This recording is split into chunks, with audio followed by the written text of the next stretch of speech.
Hi, everyone. We're back for part two of our discussion with Muhammad Hijab's former wife, Aisha, and we've got Thaddeus here. How you doing, Thaddeus? Hello, happy to be here. We've got Hoda off screen. How's it going, Hoda? I'm doing well, thanks. And of course, we have Aisha. Aisha, you hear us? Oh, hi there. Hi, hi, hi. How's it going?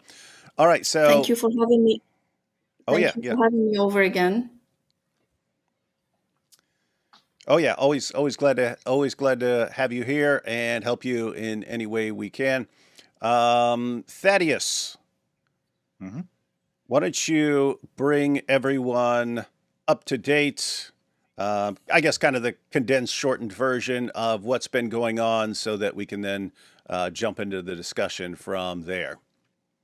hmm Yeah, so Mohammed Hijab had a long-term relationship, not a romantic relationship, just a long-term relationship of knowing a woman, Aisha, who is with us today. After years of conditioning her, grooming her, you could say, he eventually proposed to marry her. He promised this would be a normal Islamic marriage, that he would provide full rights, the only condition being that she would not tell his first wife, because his first wife would not be okay with the arrangement. But he would provide financial support, he'd be part of her life, be a father for her child, and so on and so forth, have additional children with her. As soon as the marriage took place, or the nikah, he immediately changed the terms. He said, "This is going to be a sex only marriage. We're just going to meet at hotels. And by the way, don't worry, I will try not to get you pregnant." Aisha said, "No, this isn't what I signed up for. This is not what you promised. You were lying to me. If you're not going to give me what you promised, then give me a divorce." So that's what Hijab did, gave her a divorce. After that, he continued to abuse her over text messages. He was extremely angry. He put all this effort in, I guess, to condition a woman to be his sex only so called wife. Really, sexual abuse here really has nothing to do with the marriage, really has nothing to do with being a wife. Um, he was very upset about that, very angry, continued to send her all kinds of threatening text messages and angry messages. And as a result, she said, "This isn't right. So, this is something very wrong has happened here. Let me go and get some scholars' opinions, ask some Muslims for help." She went to a bunch of different Muslims. Some said, yes, what Hijab did was wrong, but I don't want to get involved. Leave me out of this. I don't want to be associated with this. Others just said that, yeah, Hijab, maybe it wasn't like the best thing in the world, but it's also okay Islamically. So, in the face of all that, she did eventually find one individual who's willing to help her, Sheikh Mohammed Tarane. Tarane negotiated a settlement in which Hijab would apologize and Aisha would have the opportunity to make a public statement, go on Ali Dawa's YouTube channel, and kind of reveal this is happening without saying anything about it being Muhammad Hijab. Just say, I was tricked by this guy, and this is what happened. Other sisters, be aware that there's people out there that are trying to do this thing. So be vigilant. Uh, be aware of this as a possibility, and don't allow yourself to be tricked. That was recorded. When Muhammad Hijab saw the program, he's like, "Never mind. People might figure out this is me. We're not going to release this. Delete this, Ali Dawa." Ali Dawa, of course, complied and deleted it. Aisha eventually got in touch with a Muslim named Salman, who runs a channel called Behind Veils. After a thorough investigation lasting 6 months, Salman also tried to negotiate a settlement behind closed doors, tried to get Hijab to cooperate, and instead Hijab just lied, said he never knew her. When he was confronted on that, changed his story. "Yeah, I knew her, but she was a crazy stalker. She's making the whole thing up." Salman said, "That's nonsense. We have tons of evidence. So if you're not going to cooperate, if you're not going to do this Islamically, we're going to have to go public." And that's what ended happening. They dropped that video. Muhammad Hijab responded on an anonymous channel using an AI narrator. Ali Dawa jumped in. Ali Dawa responded. Salman continued to drop more and more and more and more evidence, case built. Then at near the end, it was revealed that Mohammed Hijab was blackmailing Sheikh Tarani to keep him silent, keep him from revealing anything. Then we had part one of this interview, and since then, new news has dropped.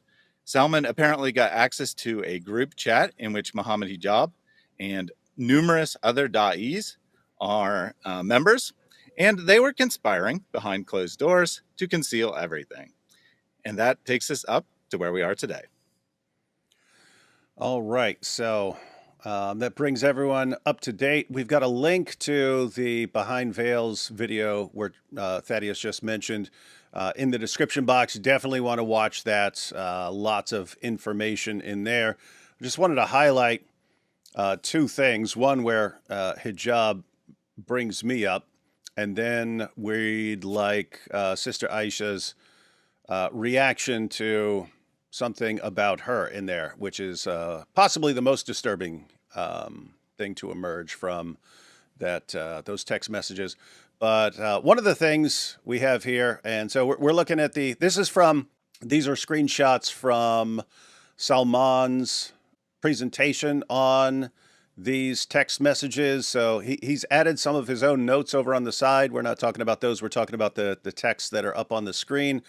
But this was a WhatsApp group with, I think, 75 Muslim da'is who were all working together with Mohammed Hijab as part of a group that was meant to discredit Sister Aisha and to rescue Mohammed Hijab from criticism. So we have here Ali Dawa, and we're going to look at this one, and we've got Mohammed Hijab's response. We're going to take a look at that as far as the most disturbing ones. But here, this isn't really disturbing. This one's kind of funny. But Mohammed Hijab says to the group, "Salam, guys. I heard that David Wood knew that something would happen. I heard that David Wood knew that something would happen, that there would be some kind of scandal, and that there is a video that proves it. Does anyone have that video? We need it." So this is the hilarious thing, that I have a video that proves it. So Hijab here says, because me and AP were talking about this in live streams, but Hijab, way back in January, started talking about Elon Musk. He posted a video and he was posting tweets saying that someone with Elon Musk had contacted him and sent him a warning that if he doesn't stop his powerful criticisms of Elon Musk and doing his dawah in that regard and whatever, that Elon Musk was going to use his untold billions of dollars to frame Mohammed Hijab for a scandal. And that story was so beyond ridiculous that it was obvious what was going on. This is a move that Hijab stole from Andrew Tate. When Andrew Tate found out that he was about to be arrested, he put out a message to his followers about how people were going to frame him for crimes, and this was all to discredit him for over his powerful, inspiring message to young men. So anyway, Hijab copied that. Obviously, if he's sitting here saying Elon Musk is about to frame me for a scandal, there's a scandal that's about to come out, and he wants to throw people off the trail. So that was the entire basis for me realizing a scandal was about to come out. And somehow Hijab thinks that there's a video, that I had some sort of proof or evidence. No, the video in question, the relevant video that proves that the scandal was about to come out, was Mohammed Hijab's video saying that Elon Musk was about to frame him. So anyway, just wanted to point that out, that it's kind of weird that this guy lets information out, lets the cat out of the bag himself, exposes himself, and then is wondering where the evidence is that's exposing him. Dude, it's you. You expose yourself. You expose yourself, man. All right, so I want to get Sister Aisha's reaction to these messages here, and we want to go, I guess I'll start I'll start at the top. So someone says she's straight up mental, referring to Sister Aisha. Says she did admit to having mental issues online and also in her email to us. Ali Dawa says, we don't want to push her to suicide. And then he corrects himself. So that's from Ali Dawa. And we have Muhammad Hijab's response. To be honest, Aki, if she's an apostate and an enemy of Islam, we shouldn't care. So this is Muhammad Hijab saying they shouldn't care. This group of 75 Muslim men in Dawah, if Aisha is an enemy of Islam, and you're wondering why is she an enemy of Islam? Because she's questioning Muhammad Hijab and calling his character into question. And why would she be an apostate? Because she expressed some doubts, which in another context, Ali Dawa thought was totally fine to express doubts if you're Sneeko, but if you're Aisha, that means, I guess, you're an apostate. But Hijab thinks, okay, if we can put her in the apostate category, in the enemy of Islam category, we shouldn't care if we push her to end her own life. So notice this is a question about how their actions were going to affect her. And Hijab's response is, if she's an enemy of Islam, we shouldn't care. We shouldn't care if she ends up ending her own life. So, Sister Aisha, we'd like to get your thoughts on all of this, because this is, again, probably the most disturbing part about the texts that were leaked. These texts made me feel sick. Yeah, so I felt sick and I had fever and I couldn't believe what I was reading. Brother Salman tends to work on most of his videos, majority of the parts of his videos, the editing and the information for like for safety reasons, to be really honest. Like he tries his best to keep hold of most disturbing information away from me, to not hurt me emotionally. And I saw that information when it was released. And these people, I spent my own money just this last Ramadan. I checked out their projects. I was paying for their project. I was trying to learn and deal with my questions from their own work. And throughout all these years, these people are my own family.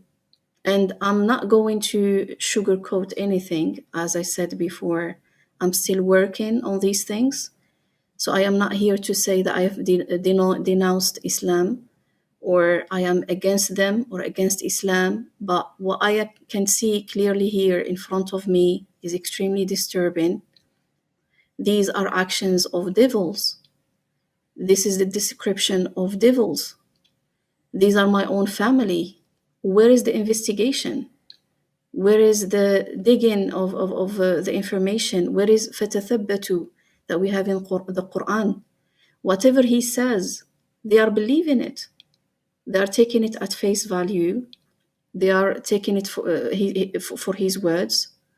There is no investigation, absolutely nothing. There are diagnoses here that are being made based on one single text or comment or whatever.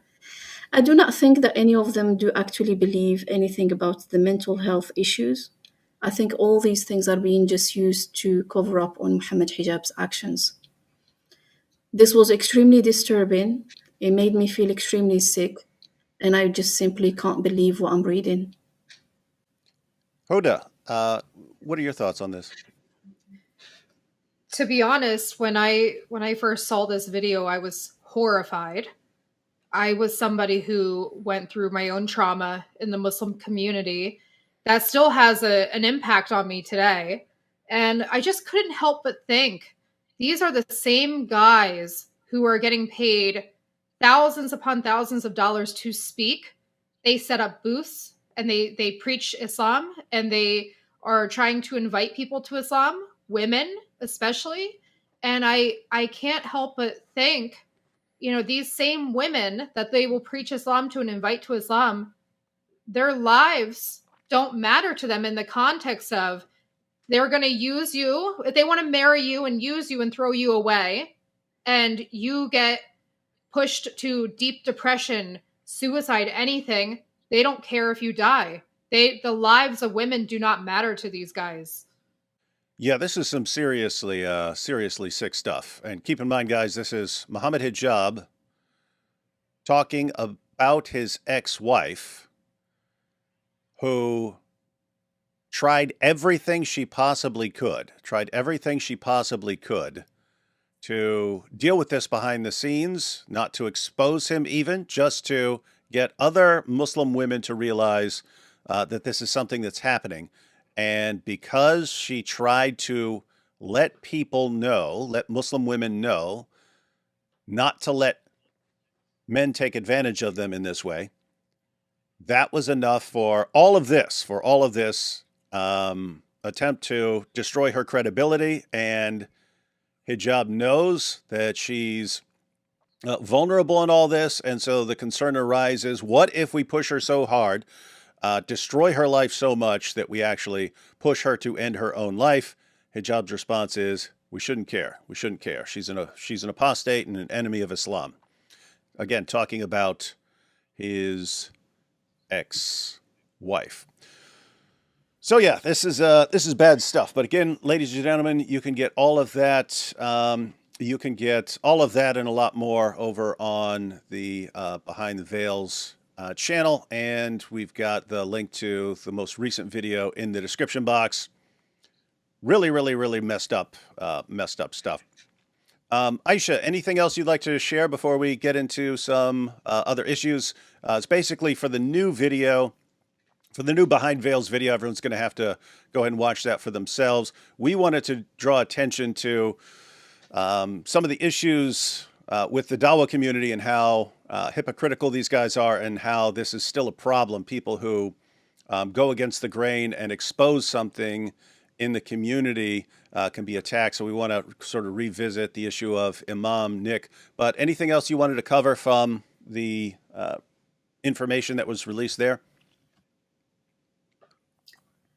This is something I was reconsidering.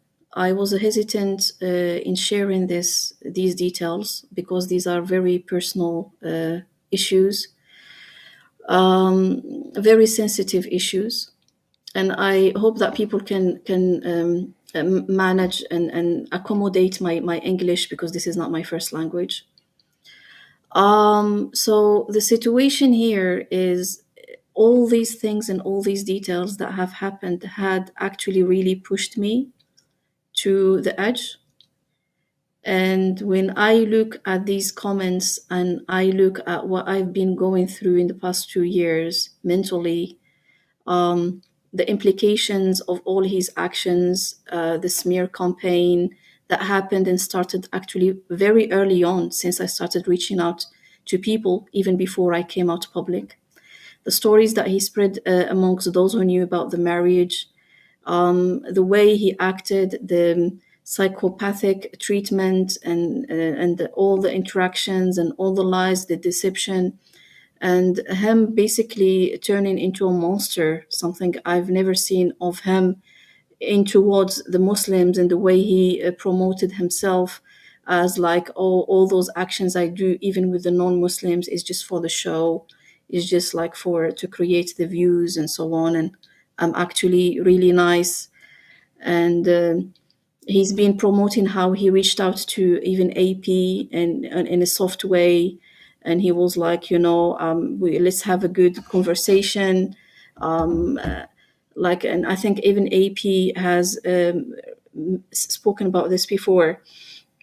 But then when I saw how like all these things were not real, they were not true based on my own experience, the way he was trying absolutely anything and everything just to cover up on his face, rather than really providing a real apology and rectifying his actions, because even the apology that he provided was not a real one.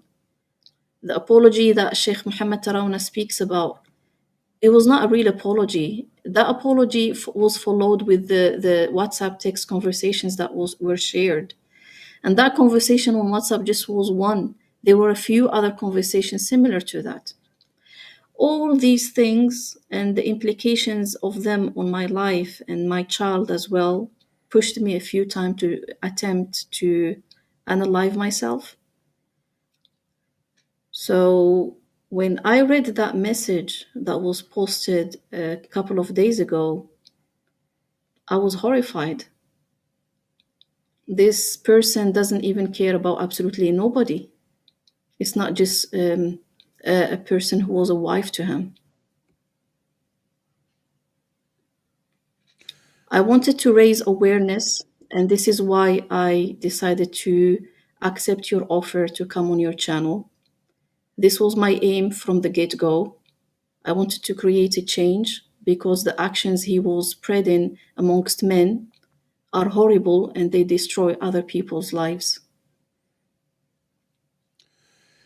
Yes, they do. And so you're right. As far as Hijab, not just with you, but he really doesn't seem to care about anyone but himself. I mean, just think, he could have dealt with this. He could have dealt with this a long time ago and quietly, and just couldn't bear the thought of not getting his way and not being in complete control. And he's willing to just destroy everything around him, all for himself. So, yeah, that's a serious issue. But the other issue, as far as something that does absolutely need to be dealt with, is the fact that so many people were on board with this, and all he has to do is say, "Hey, here's the situation. Let's all work together. Let's all work together in destroying this woman and destroying her life," and so on. And then again, when it gets brought up, hey, what if we push her too hard and she ends her own life? He says, we shouldn't care. And keep in mind, he's the sort of leader of these guys. He's the leader. And you would have Muslims in that group who are thinking, wow, that would be really bad to push a woman to end her own life. That would be really bad. And he's saying, no, from an Islamic perspective, we shouldn't care. So this man has influence over other people, and he's not using his influence for good. He's using his influence for evil. And I can guarantee if he sat down with a psychiatrist who analyzed him, he would be very quickly diagnosed with narcissistic personality disorder, because he's a total narcissist. He's at the center of the universe. Everything revolves around him. Okay, so again, everyone, the link to that video is in the description box. The Behind Veils video, really, really, really messed up, disturbing stuff, but it takes you through a lot of those text messages. Thaddeus, we wanted to. You sent me some video clips that we wanted to go through, sort of exposing the hypocrisy of these guys, but to sort of tie things back in. Actually, Hoda, you know about the Imam Nick thing, right? I do. I have a lot of familiarity with the Imam Nick scenario. Yeah, that's kind of what we want to cover. There's just so much hypocrisy involved in all of this. And then, so that's a problem, the hypocrisy, as we're about to see. But also this issue of anyone who kind of goes against the grain and exposes what's going on behind the scenes is a target for just their lives being ruined.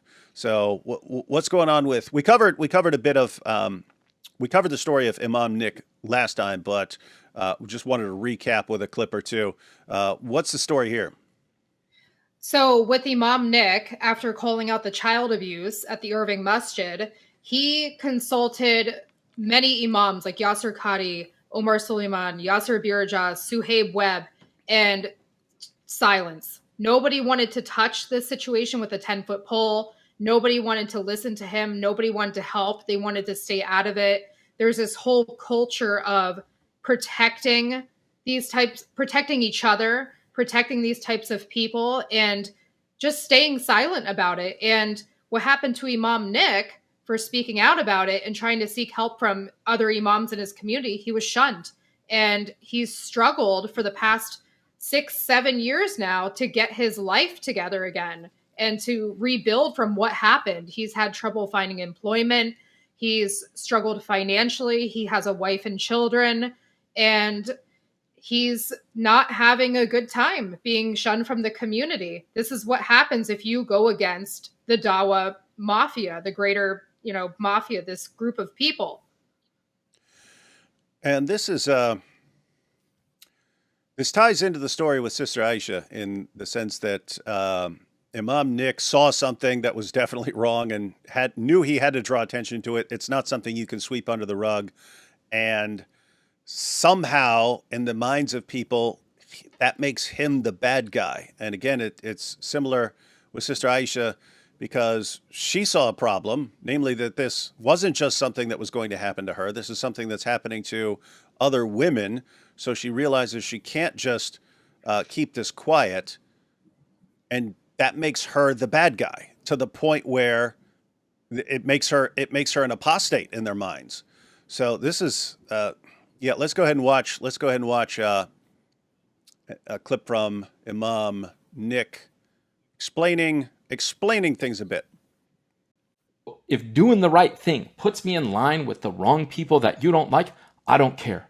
If the only help I have to save a drowning boy is somebody who you find appalling, and I'm sure you could think of some names, I'm not going to not act because I'm afraid of how you will think it will reflect on me because of who you think I associate with. Point number 7, that I made Muslims look bad. Well, if your Islam is grabbing children's crotches and sucking on their face or covering up for those who do.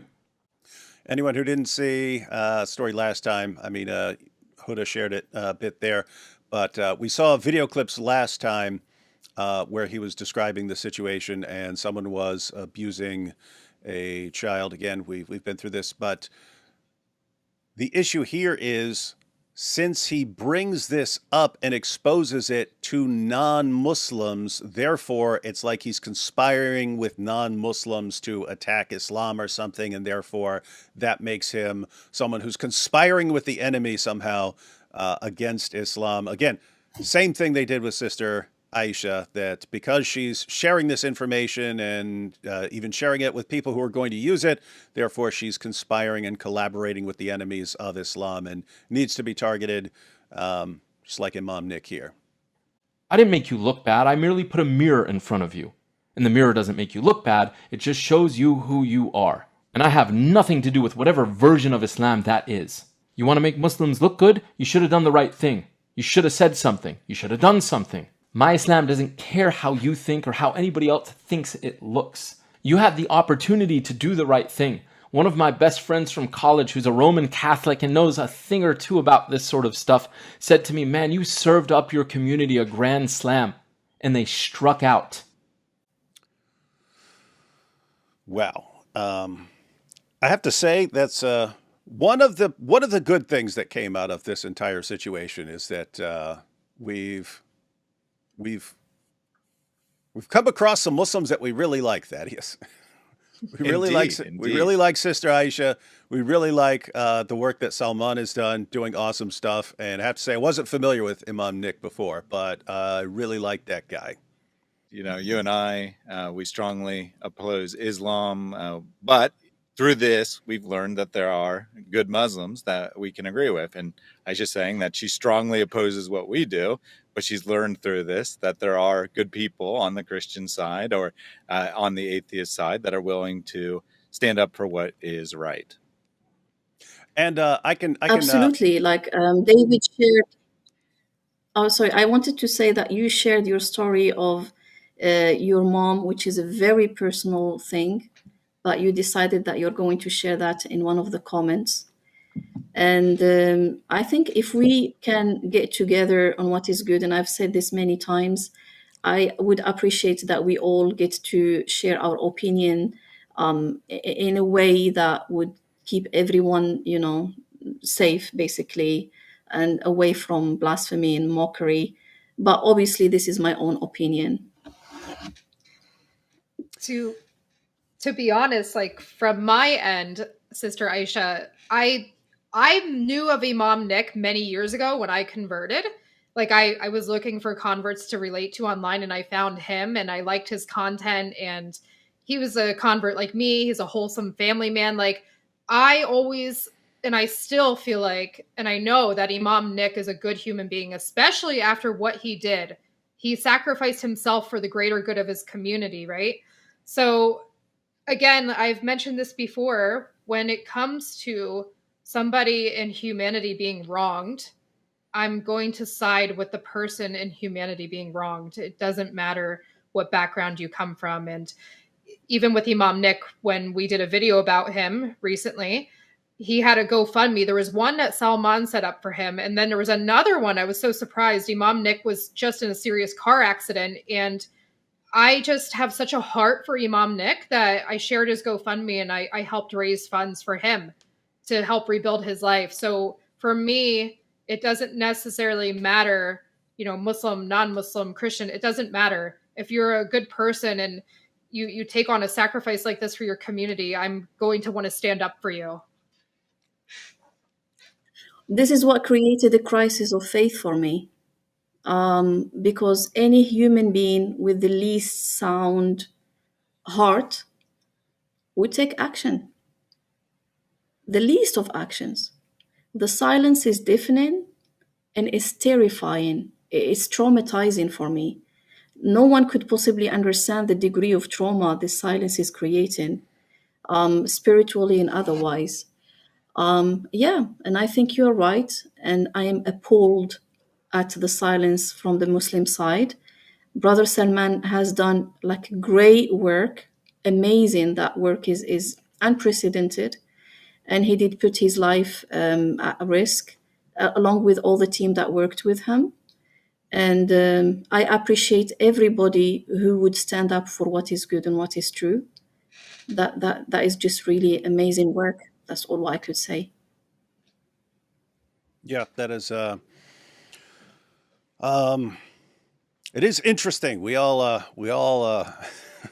everyone here right now shares that in common, that we're willing to stand up for what we think is right, and we'll stand our ground even when we're being attacked and so on. And Imam Nick is in that category. Salman is in that category. So yeah. On the issue, this is something that came up in a recent live stream where I mentioned that when we're listening to the Dawah guys, I have an inclination to attack Islam because they're behaving terribly and very evil behavior. And my inclination is to go after the religion you're telling me about when you're being especially evil and so on. But then when talking or hearing from Sister Aisha or Salman, just when we're watching clips, I have the opposite inclination. Like, hey, you're doing good things here. I don't want to attack your prophet or anything right now while you're doing good things. So it's just interesting because I started dealing with Islam way back in the day just because my best friend was a Muslim. So my best friend in college was a Muslim, and we were having discussions about Islam. And so all these discussions about Islam are in the context of simultaneously being best friends with a Muslim. So there's no hatred for him. He's my best friend. Later on, eventually, after years later, he becomes a Christian, and then it took him about a month before he got his first death threat, and it was attached to his car. So someone who knew where he was. But then, just the insults and the abuse that is piled on him, it made me want to blast away at Islam more, because now it's not my best friend who's the Muslim. It's the Muslims we're all these people who are just heaping insults and abuse and threatening my best friend, threatening his life. And so natural inclination to go into attack mode. So just wanted to point that out there for everyone who, raises up the Dawah guys and puts them on these pedestals.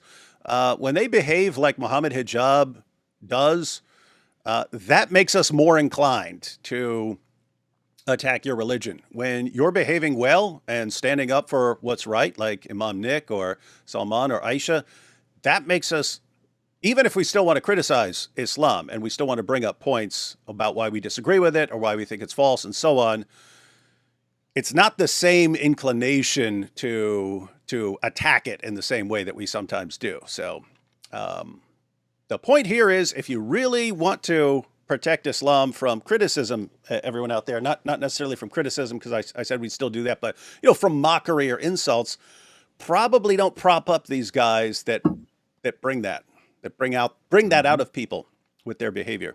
So anyway, but here we're all getting along. Here we're all getting along because we're on the same page about how women should not be treated.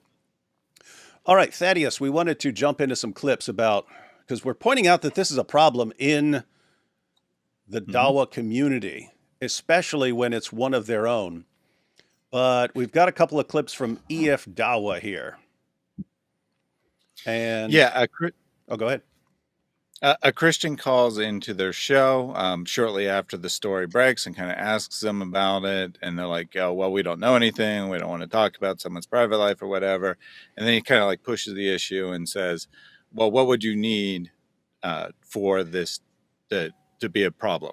And then they give a standard.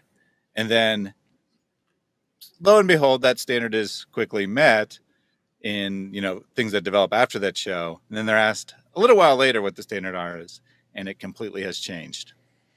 All right, let's check out the first clip you referenced there. Look, I'm not going to defend Muhammad Hijab if he's done something wrong. I will say straight to him on his face that Hijab, this is wrong. That's how Muslims are. The Quran tells us clearly, stand up for justice, even against yourselves, against your parents, against your family, against your kin, whether one is rich or poor. We're not here to cover anything up. So you're saying this was in the context of him being asked about this situation. They don't know anything about it, but they're saying, yeah, if he did do something wrong, we would call even him out. Because that's how we are. We will stand up. Wait, hang on. This is seriously these guys saying, we're going to stand up for what's right. And even if it's Muhammad Hijab, that's the kind of community we are. We're the community that would stand up against him and challenge him and say, you're wrong here. You need to repent and atone for what you've done. Yep, exactly. Yeah. So the guy at the bottom of the screen is the one who asked the question. He basically was like, Muhammad Hijab has been accused of, X, Y, and Z. What do you think about that? And they're like, we don't know. We don't have any information about this. And then the guy's like, well, what if it's true, right? What if it's true? And then they're responding in this way. And you sent me two more clips where something seems to have changed their mind at some point, but let's see. We're not here to spread rumors. If something is established, you can go and speak directly to Muhammad Hijab on one of his streams when he's on his streams, and you can ask him directly. We're not going to be doing that cheap, get your popcorn ready. Let's start discussing about people's lives and let's start judging other. Who has the right to judge anyone anyway, Frank?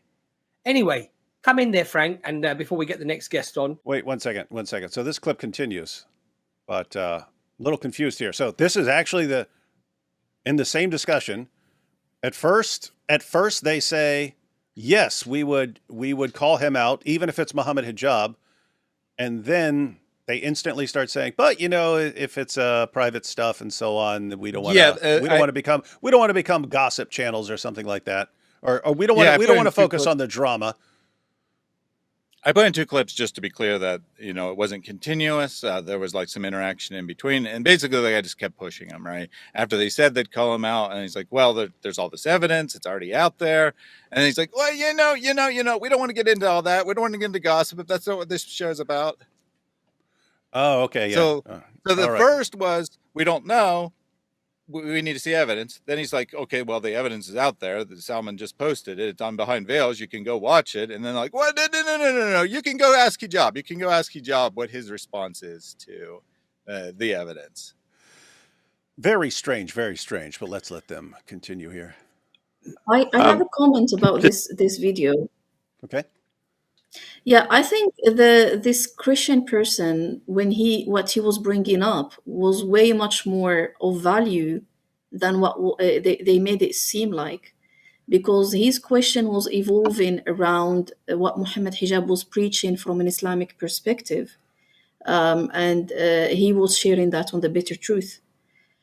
And hijab was coming across like whatever kind of marriage with the intention of divorce, which he called previously in 2019 sexual exploitation of women. If it's done right? It doesn't matter how long it takes. It doesn't matter whether or not a man has the reason to divorce. He doesn't even have to bring forward any kind of justification. He can do it straight away. He can divorce straight away. He can do whatever he feels like doing. He shouldn't be questioned at all. And it's Islamically okay.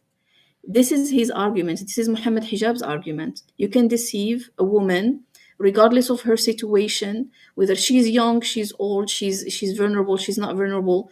For me, it's wrong. For him, no, it's Islamically valid. And this is the whole issue. This is the whole problem that we are fighting here. And this is what this Christian was bringing up. He said to them that what Muhammad Hijab did and what he's preaching is, he claims, is Islamically valid. And I'm sure we are going to be able to hear that from him in a minute right now. All right, let's see. A couple of things. You asked about Christians and slander. So Jesus set out what you do when a brother sins, that you go and speak to him yourself, and then you if he won't listen to you, then you take 2 others with you as witnesses, and if he still won't listen, then you take it to the church. So you don't spread rumors. So he's comparing what they're saying with what Jesus taught, and then we've got the next EF Dawa clip here. Are you slandering Jimmy Swaggart? No, hold on a second, Frank. Why are you bringing up an internet rumor? Hold on a second. How do you know Jimmy Swaggart did that? Why are you blanketing his name? Because he admitted it. He cried on screen and asked for forgiveness. So has Muhammad Hijab, I think he's admitted this marriage. No, he didn't. That's the point. Oh, so I get it. So the idea was that, let me see if I understand the progression here. So someone asked them about their reaction to the Muhammad Hijab scandal, which was breaking news then. Their response was, of course we'd call that out. If Muhammad Hijab is doing whatever he's being accused of doing and lying and this and that, then of course we would call him out.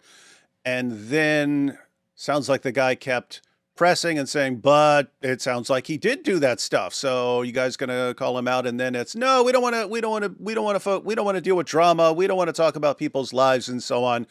As they're sort of realizing, oh, he actually did this, and we've just agreed that we would call him out for it. We need to change this very quickly.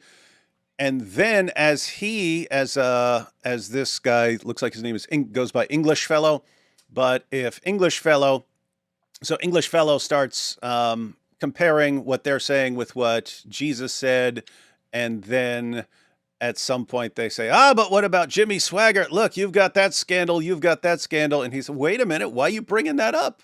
Why are you bringing it? Because they just laid it down. We don't talk about, scandals and stuff like that. We're not interested in the scandals. But then they bring up Jimmy Swaggart, and he calls them out for that. So this is he calls back a different day. So that you're now in where he calls back the second day. So the first time they're like, we don't spread rumors as Muslims. And basically his point was that he's not spreading a rumor, right? This has gone way beyond spreading a rumor stage. There's evidence, there's multiple witnesses. It was attempted to be resolved in private. Now it's been brought public. So you see, I by Christian standards, I'm not spreading rumors, and presumably by your standards as well, right? I'm not really spreading rumors. And then the conversation basically ends after that, or they force them to talk about whatever else they want to talk about. But as far as the hijab part goes, basically ends after that clip. So then, he calls back like a week later or a few days later. I don't remember the exact timeline, but he calls back and he's like, he calls back and they're like, oh, you better not be coming here to talk about hijab again. That's not what this show's all about or whatever. And then he's like, well, the more evidence has come out. And he's done this, and then they immediately go, well, Jimmy Swaggart, blah, blah, blah, blah, blah. And he's like, wait a minute. You're just spreading rumors. Because that was their standard, right? If you're talking about someone you don't personally know, it's spreading rumors. Obviously, English fellow doesn't think they're actually spreading rumors, right? It's established fact that Jimmy Swaggart got himself into trouble with a prostitute. And they're like, oh, well, the difference is he admitted it. And then English fellow goes, well, Hijab did admit it. He didn't come out in a video and say it, but there's texts where he admits it, right? We now know from what's been revealed that he had admitted it basically in the group chat of the 75 da'is. So yeah, he admitted it, and now they're like, no, we need to hear it in his words or it doesn't count. So that's the standard now. This is also seriously disturbing. I mean, so they're saying if you get exposed for something and you acknowledge it and you admit what you've done, then they can attack you. But if you just lie about it, then you can't be attacked. That seems to be the standard, yes. Regardless of the amount of evidence that's going to be presented about it. And this is what disturbed me again, faith-wise, because I am in the field of da'wah. All my life, I go around. Empirical evidence is not the only type of evidence that you go by. Empirical evidence is not the only type of evidence you go by. But here, it's like, regardless of the amount of evidence you gather, the WhatsApp conversation was cross-checked by Sheikh Muhammad Tarawna, and it's Muhammad Hijab, that conversation was confirmed. It's Muhammad Hijab who sent it to me, and he told him, that I shared all that conversation with Sheikh Muhammad Tarawna at the early stages. Everything was confirmed. We've got all these types of evidence, and we are being told it's not enough. And I am like, okay, so what is enough? His own words on the bitter truth, on podcasts, all of those things are not enough. We're not talking here about only the marriage and divorce. We're talking about the details of what has been preached, the details and the horrifying attitude of it's okay, just use and abuse and then throw women later on. You don't need to answer any questions about that. It was the psychopathic treatment that happened to me in person. It was claiming that Allah is okay with all of these things. But no one stood up against him, you know? You know what? So him coming out to say, yes, this is what I have done, is not the only type of evidence that is required to establish these facts. No, we have actually provided way much more than enough evidence. You know what I think is part of the problem here too, especially in this video? I think like in Islam, there's like the culture of no backbiting. And I think what a lot of Muslims do is even when they know somebody is wrong and they know, there's strong evidence that something happened, they use the whole no backbiting rule as a way to kind of like evade, like approaching somebody or forcing people to face accountability. They kind of hide behind this whole, well, I'm not going to backbite. We don't know. We don't have evidence, even though they do. Any like reasonable person can deduce like what happened here. Yeah, and again, for me, the issue is, I mean, as far as what's coming out right here, is that we tend to think that if you've done something wrong, it's better to be honest about it and to confess what you've done, to admit where you're wrong, and to try to avoid that in the future, right? That's part of the process for becoming a better person. Hey, I was wrong. Let me change. I apologize to everyone. And it sounds like they're saying, hey, if you actually end up confessing, like Jimmy Swaggart did, then we can, it's okay to go after you. And if you're Muhammad Hijab and you just double down and keep lying and destroying everyone around you to cover up your lie, then we will never criticize that. It's like, what? No, what's wrong with you? Anyway, it's just a weird situation. Okay, so wanted to get into a detailed post from Muhammad Hijab, but as far, it is really interesting. You take Ali Dawah, and he says, yes, Muslim women, if someone's doing this sort of thing, then you should expose him. And then he finds out it's Muhammad Hijab, changes his story. We see the same thing from these guys. Yes, we would even call out Muhammad Hijab. Oh, he's actually doing this stuff. Oh, no, we're definitely not going to call him out because, he would just have to admit it himself, which he's not going to do. And so everyone's changing their story here. But Sister Aisha, why don't you go ahead and share any thoughts you have on Muhammad Hijab changing his story about what he wanted with the marriage and so on. Yes. So this whole situation is a wave of an ideology that Muhammad Hijab did go ahead and rooted it in Islam. And that's what has created the greatest problem. Although the initial problem is a big problem, which is the exploitation of women, now it has become a greater problem, which is claiming that Allah is okay with it, right? So we've got two tiers, two levels of great issues here. And so the whole idea is you can go ahead, I'm talking in general, is you can go ahead and lie to these women, tell her, I divorced my wife, I hate my wife, I'm going to divorce my wife. Tell her, I'm not married, even if you are. Tell her it's a love connection, it's mutual. I liked you all this time. Tell her we've got things in common. Just do anything. Just play her up as a player, the street player, not like a religious, grounded man who has daughters. Not like someone who's posing like righteous and religious.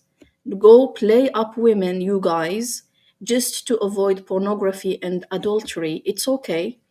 And this is going to replace adultery and pornography because it's going to be temporary. It's meant to be temporary. It's meant to be played up. It's meant to be orchestrated. And we are going to be here to have your backs. We're going to help you. We're going to teach you ways. We're going to give you the tips and tricks. And go ahead and do this as many times as you can. There is absolutely nothing wrong with it. And he's been preaching this in worldwide, basically. He's got millions of followers. Everyone is listening to him. And he's going ahead and saying this is an Islamic teaching and it's okay. This is called a marriage with the intention of divorce. And it is not okay. It's destroying women's lives. Their kids, if they are single mothers, are looking at their moms being used and abused and broken, and all the implications and the consequences of this abuse. Now he's using it against this victim. Like for example, in my case, I was talking in general. That I'm going to go back to speak about my case. In my case, all the implications of this atrocity is being used against me. Anything, any movement, any moan, any scream, any action, any comment, any expression is going to be used against me. That was the result of what I have actually gone through. This is crazy. This is disgusting. So this is the whole idea, basically. It's temporary use and abuse through deception. It's sexual exploitation through fraud. But we are going to give it a few Islamic terms, and we are going to have the audacity to claim that it's Islamically okay. And if she opposes us, and she's trying to hold into her faith that she's been fighting for all her life, giving da'wah left, right, and center, and giving even my own money to support their projects, now I'm being accused of being an enemy of Islam. God knows what kind of actions I have ever done. Like if you believe in Islam, what kind of actions do you even think that anyone could possibly do to break it? You believe Islam is unbreakable, right? You are Muslim. You are a da'i. You are the head of da'wah. Islam is unbreakable. So what do you think? Like, what do you mean, like enemy of Islam? And she's fine. Like, do you have the belief that people have got something against Islam that could break it? Then you're a kafir. What kind of a Muslim are you? So I am being accused of being these things, right? And based on what? They are deriving these kind of conclusions from a text. Some of those texts, I don't even recognize them, gathered throughout the past few years. So what is going on? Like, what is the process for you to establish that this person is an apostate, number one, or an enemy of Islam, number two, or a mentally ill, number three? What is your process? What process do you follow? A tweet? So this is crazy. Like, these things are extremely crazy and disgusting. This is beyond. And these are not the things that I have expected, to be really honest and frank. I didn't expect this. I expected that there is going to be a correction from the scholars, and this story would have been closed far, far, far long ago. very long ago. It would have been closed if the right actions would have been taken. Yeah, so I'm thinking about how this applies to what Muhammad Hijab did, but it's like there are levels of bad. So on the one hand, you could just not be doing something wrong. You could do the right thing. But then let's suppose you convince a woman to marry you, and you say exactly what is going to happen, and then but you're lying about it. You're making that up. You don't intend to follow through on your agreement. You could do something like that and realize that what you're doing is wrong, right? So people can perform actions. This would be anyone. This is Christians, Muslims, anyone. You can do things that you know are wrong and that you know God would not approve of. So this would be the level of you're doing something wrong, but you know that it's bad and you know that God would not approve. Then it would be kind of worse to be doing the bad thing and to think that God approves of it. So I'm doing the bad thing, but God is okay with it. Well, now it's a problem. Now it's an even bigger problem because now you've convinced yourself that it's not even wrong. Even though it's wrong, you're doing the same thing that the wrong person did. You just don't even know that it's wrong. And so you don't have much of an inclination to change. And so, but even worse than that would be doing something that's wrong and convincing yourself that God is okay with it and teaching other people that it's okay to do and teaching them how to do it. Now you've convinced a bunch of people that being bad is being good. Being bad is okay with God, and God gives the thumbs up. And so this is seriously dangerous stuff. If you have influence over other people and you influence them for evil, you're in all kinds of trouble in life. But let's go ahead and check out how Muhammad Yeah, and Hijab. Oh, go ahead. I just wanted to add one extra comment. And there are so many women out there who are going through these things. Some of them came out and showed themselves out on social media. I'm sure if people are going to search, make researches, they're going to find so many stories, similar stories. So I'm trying to include all these scenarios and be their voice. And I think we did clarify everything in regards to this point. So this was not a misyar marriage. This was meant to be sexual exploitation, and I was supposed to accept it. And people are questioning the degree of my trauma. When he shows up to the hotel wearing a ski mask, and he says, Allah says it's okay to continue like this, after he promised my father and myself a dignifying making of a home. And basically this is what I assumed like Islam teaches. I've never had heard of anything like this ever in my life. And then he claims that Islam approves of it.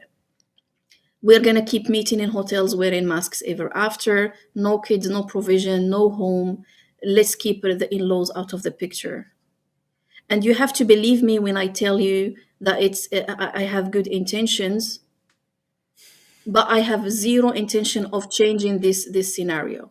It's going to continue like this ever after. One of the shuyukh told me in my conversation with him, why did you trust him over a Zoom call? Then later on in our conversation, he said, oh, okay. And what if when he came wearing a mask to the hotel, maybe he could have had good intentions? And I was confused and I was losing my mind. So I'm like, okay, so you are blaming me for making a marriage and trusting him, right? And making marriage over Zoom, right? Although all the credentials and the position you guys are putting him on. Then later on in the conversation, I told him he's showing with a mask. He was like, oh, okay, maybe he has good intentions. Maybe he's going to change. So me as a woman in that scenario, what do I understand from this? Maybe he could change. He's saying he will never change. So what are you telling me when he says, he started defending him? Oh, Muhammad Hijab is religious and he's this and maybe he could change it. You should think the best of people. So I told him, are you asking me to continue in that scenario? Is that what you're asking me for? So in the beginning you said you shouldn't trust him. And now that he showed up with a mask to the hotel and he's saying, I will never change this, I should trust him? So how does trust work? Another sheikh he compared Muhammad Hijab with Abu Bakr, the closest companion to the Prophet ﷺ.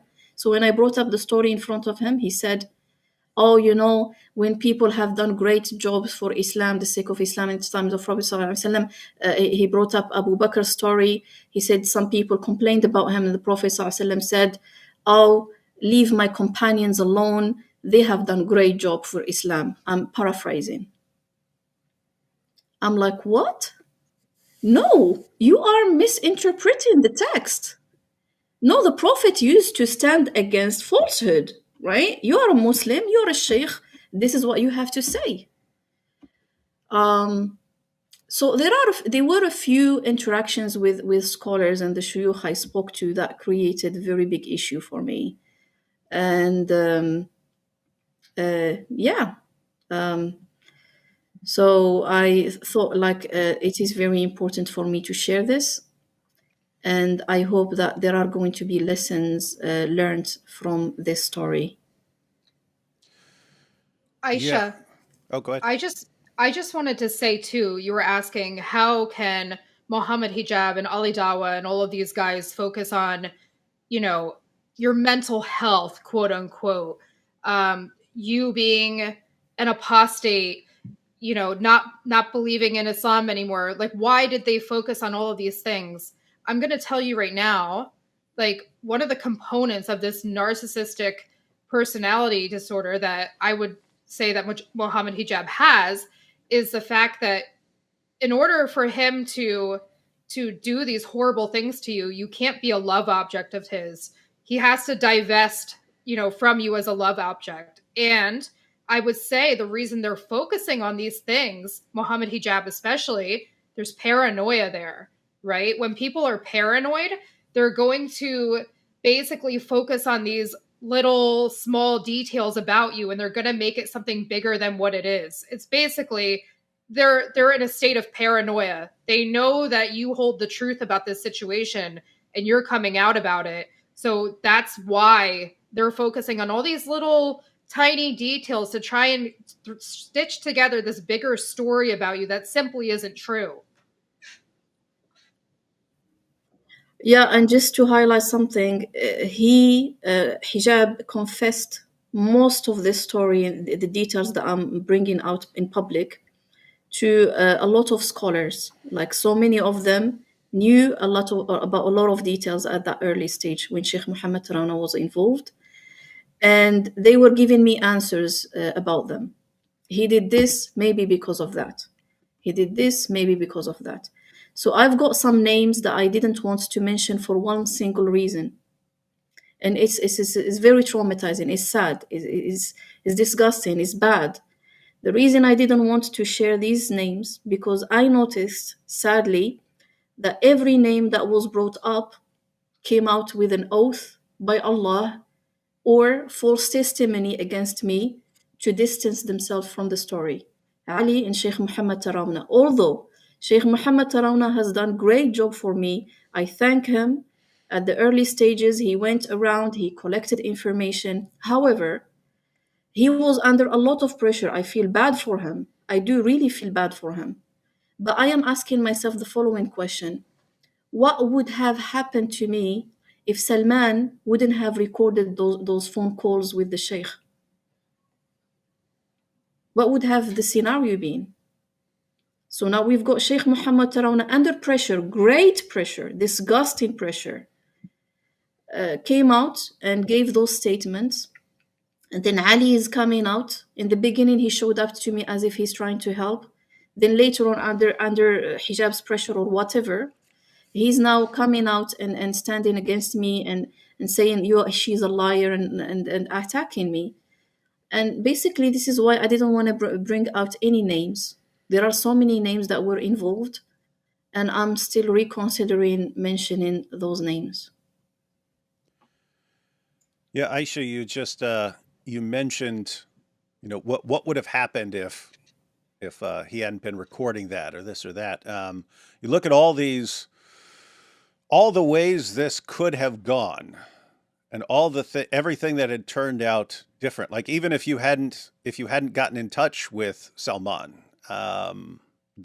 I mean, like a bunch of things could have happened differently, and the outcome would have been not in your favor.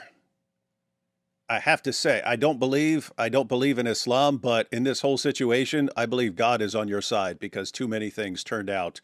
You had so much against you, as we now know. We didn't know how much you had against you. We thought, okay, you've got Muhammad Hijab and Ali Dawa against you. That's a lot. That's a lot. These are both, million plus subscriber channels, and that's just on YouTube. But they also have influence in other areas.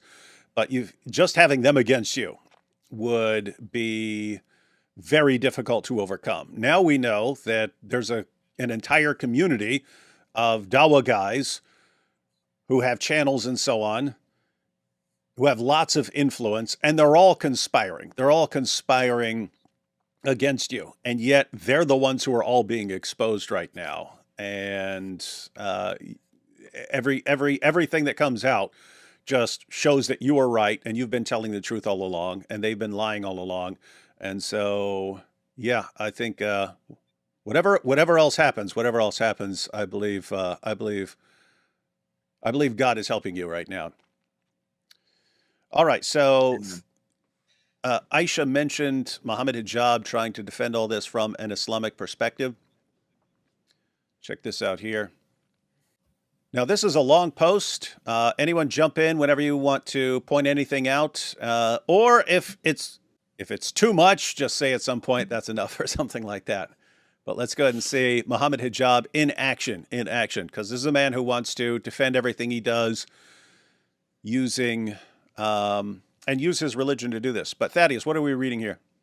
Yeah, so this is a tweet by Muhammad Hijab shortly after the story had broke, and he was facing a lot of criticism, even from Muslims, about everything and the statements he'd made in the past. So he posts this, in which he tries to clarify his position on secret marriages or marriages with the intention of divorce, or muta, as Shia would call it, even though as Sunnis are like, oh, we don't do muta.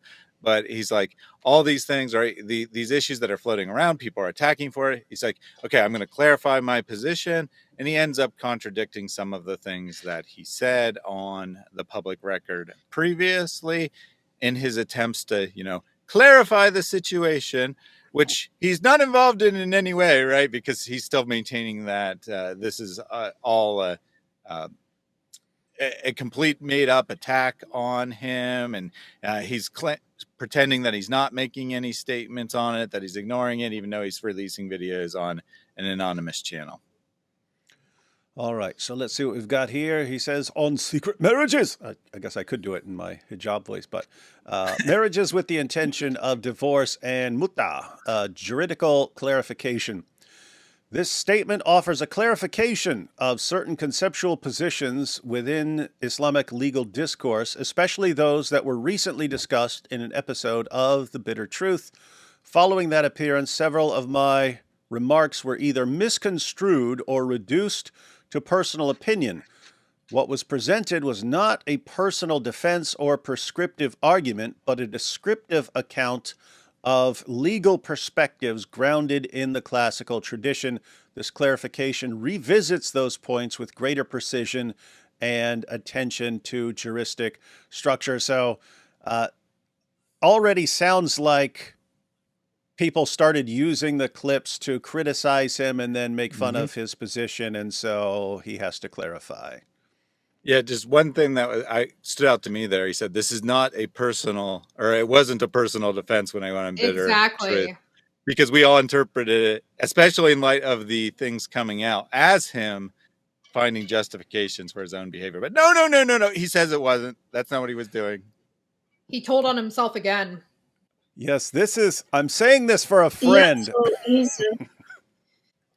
So his post here, he's rectifying and correcting, mainly the preachings that he was spreading. And this is one of the conditions that I did put forward to the board and the shuyukh I spoke to and to himself. Like, you have to come out and rectify and correct on video. And you have to put down the videos that were misleading the youth from an Islamic perspective. So here he's claiming that he was like innocently just talking from like about jurisprudence and so on. No, his words in the past were extremely specific. They were collected. They were all building up an image of like a hit and run situation, like use and abuse situation, like the loopholes. They were crafted, they were carefully selected, and they created a monster, like a weapon to destroy the lives of women. They were very carefully selected, his preachings previously. So now in this post, after I did put a condition and asked the shuyukh, these are the things he has to do in order for me to just stop, because I will not stop if these things are not being corrected. So he did put this post on his X account, which obviously is not what I was asking for.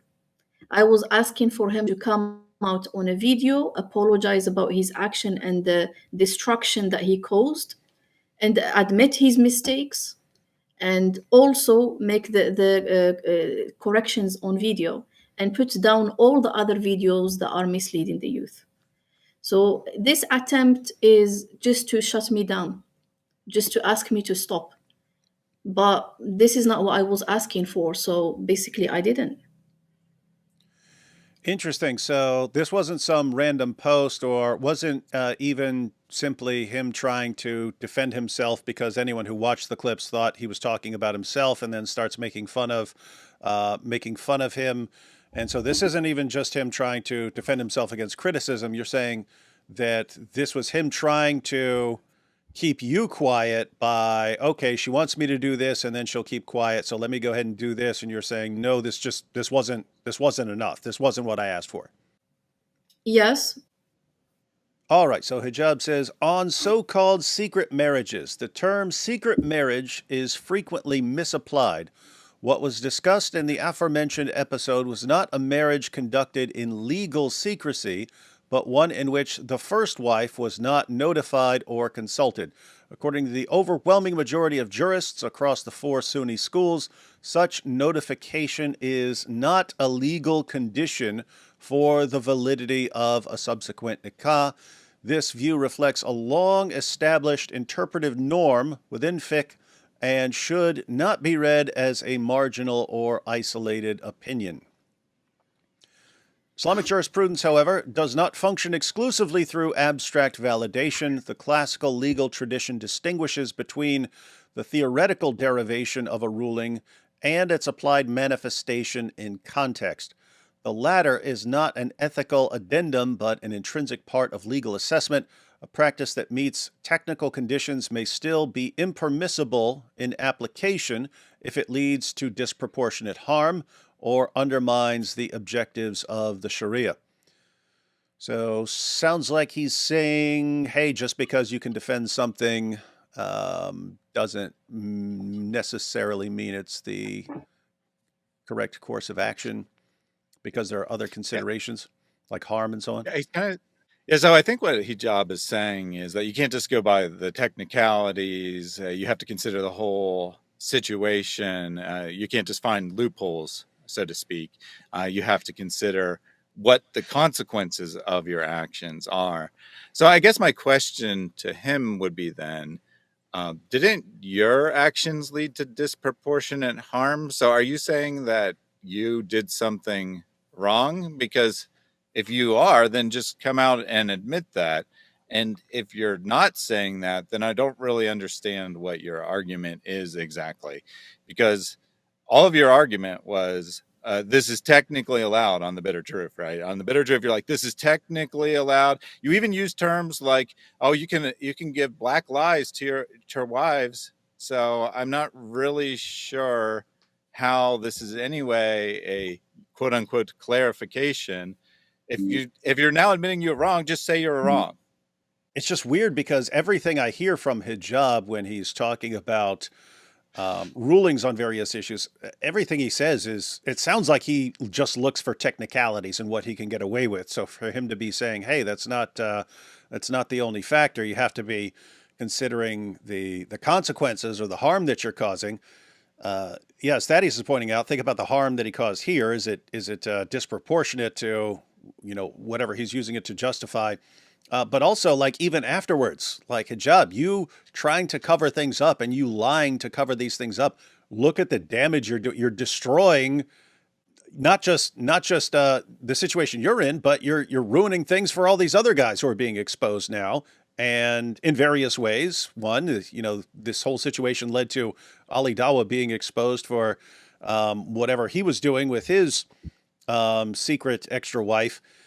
But then you've got all these guys in the Dawa community working together, conspiring to discredit Aisha. Like, all of this is just the result of you trying to cover up what you did.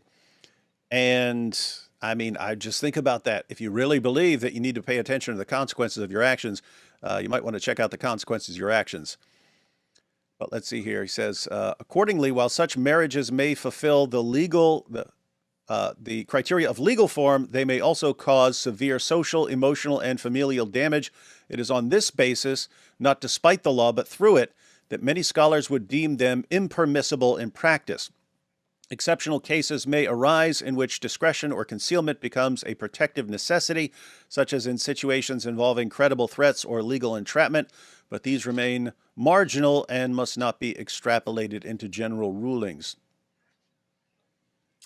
I Again, think my this is question to you, he's still wrong Good. about this point. He's saying that there are some cases where this is going to be allowed. It's okay.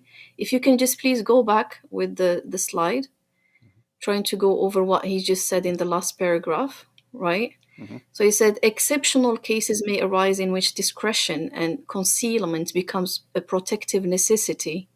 This is, he's speaking about his own life, like his own situation, his own personal situation. This is not okay. Based on absolutely no cases, in any cases, no, never, this type of secrecy and this type of discretion and this type of craziness and disgusting actions could possibly be allowed. They shouldn't.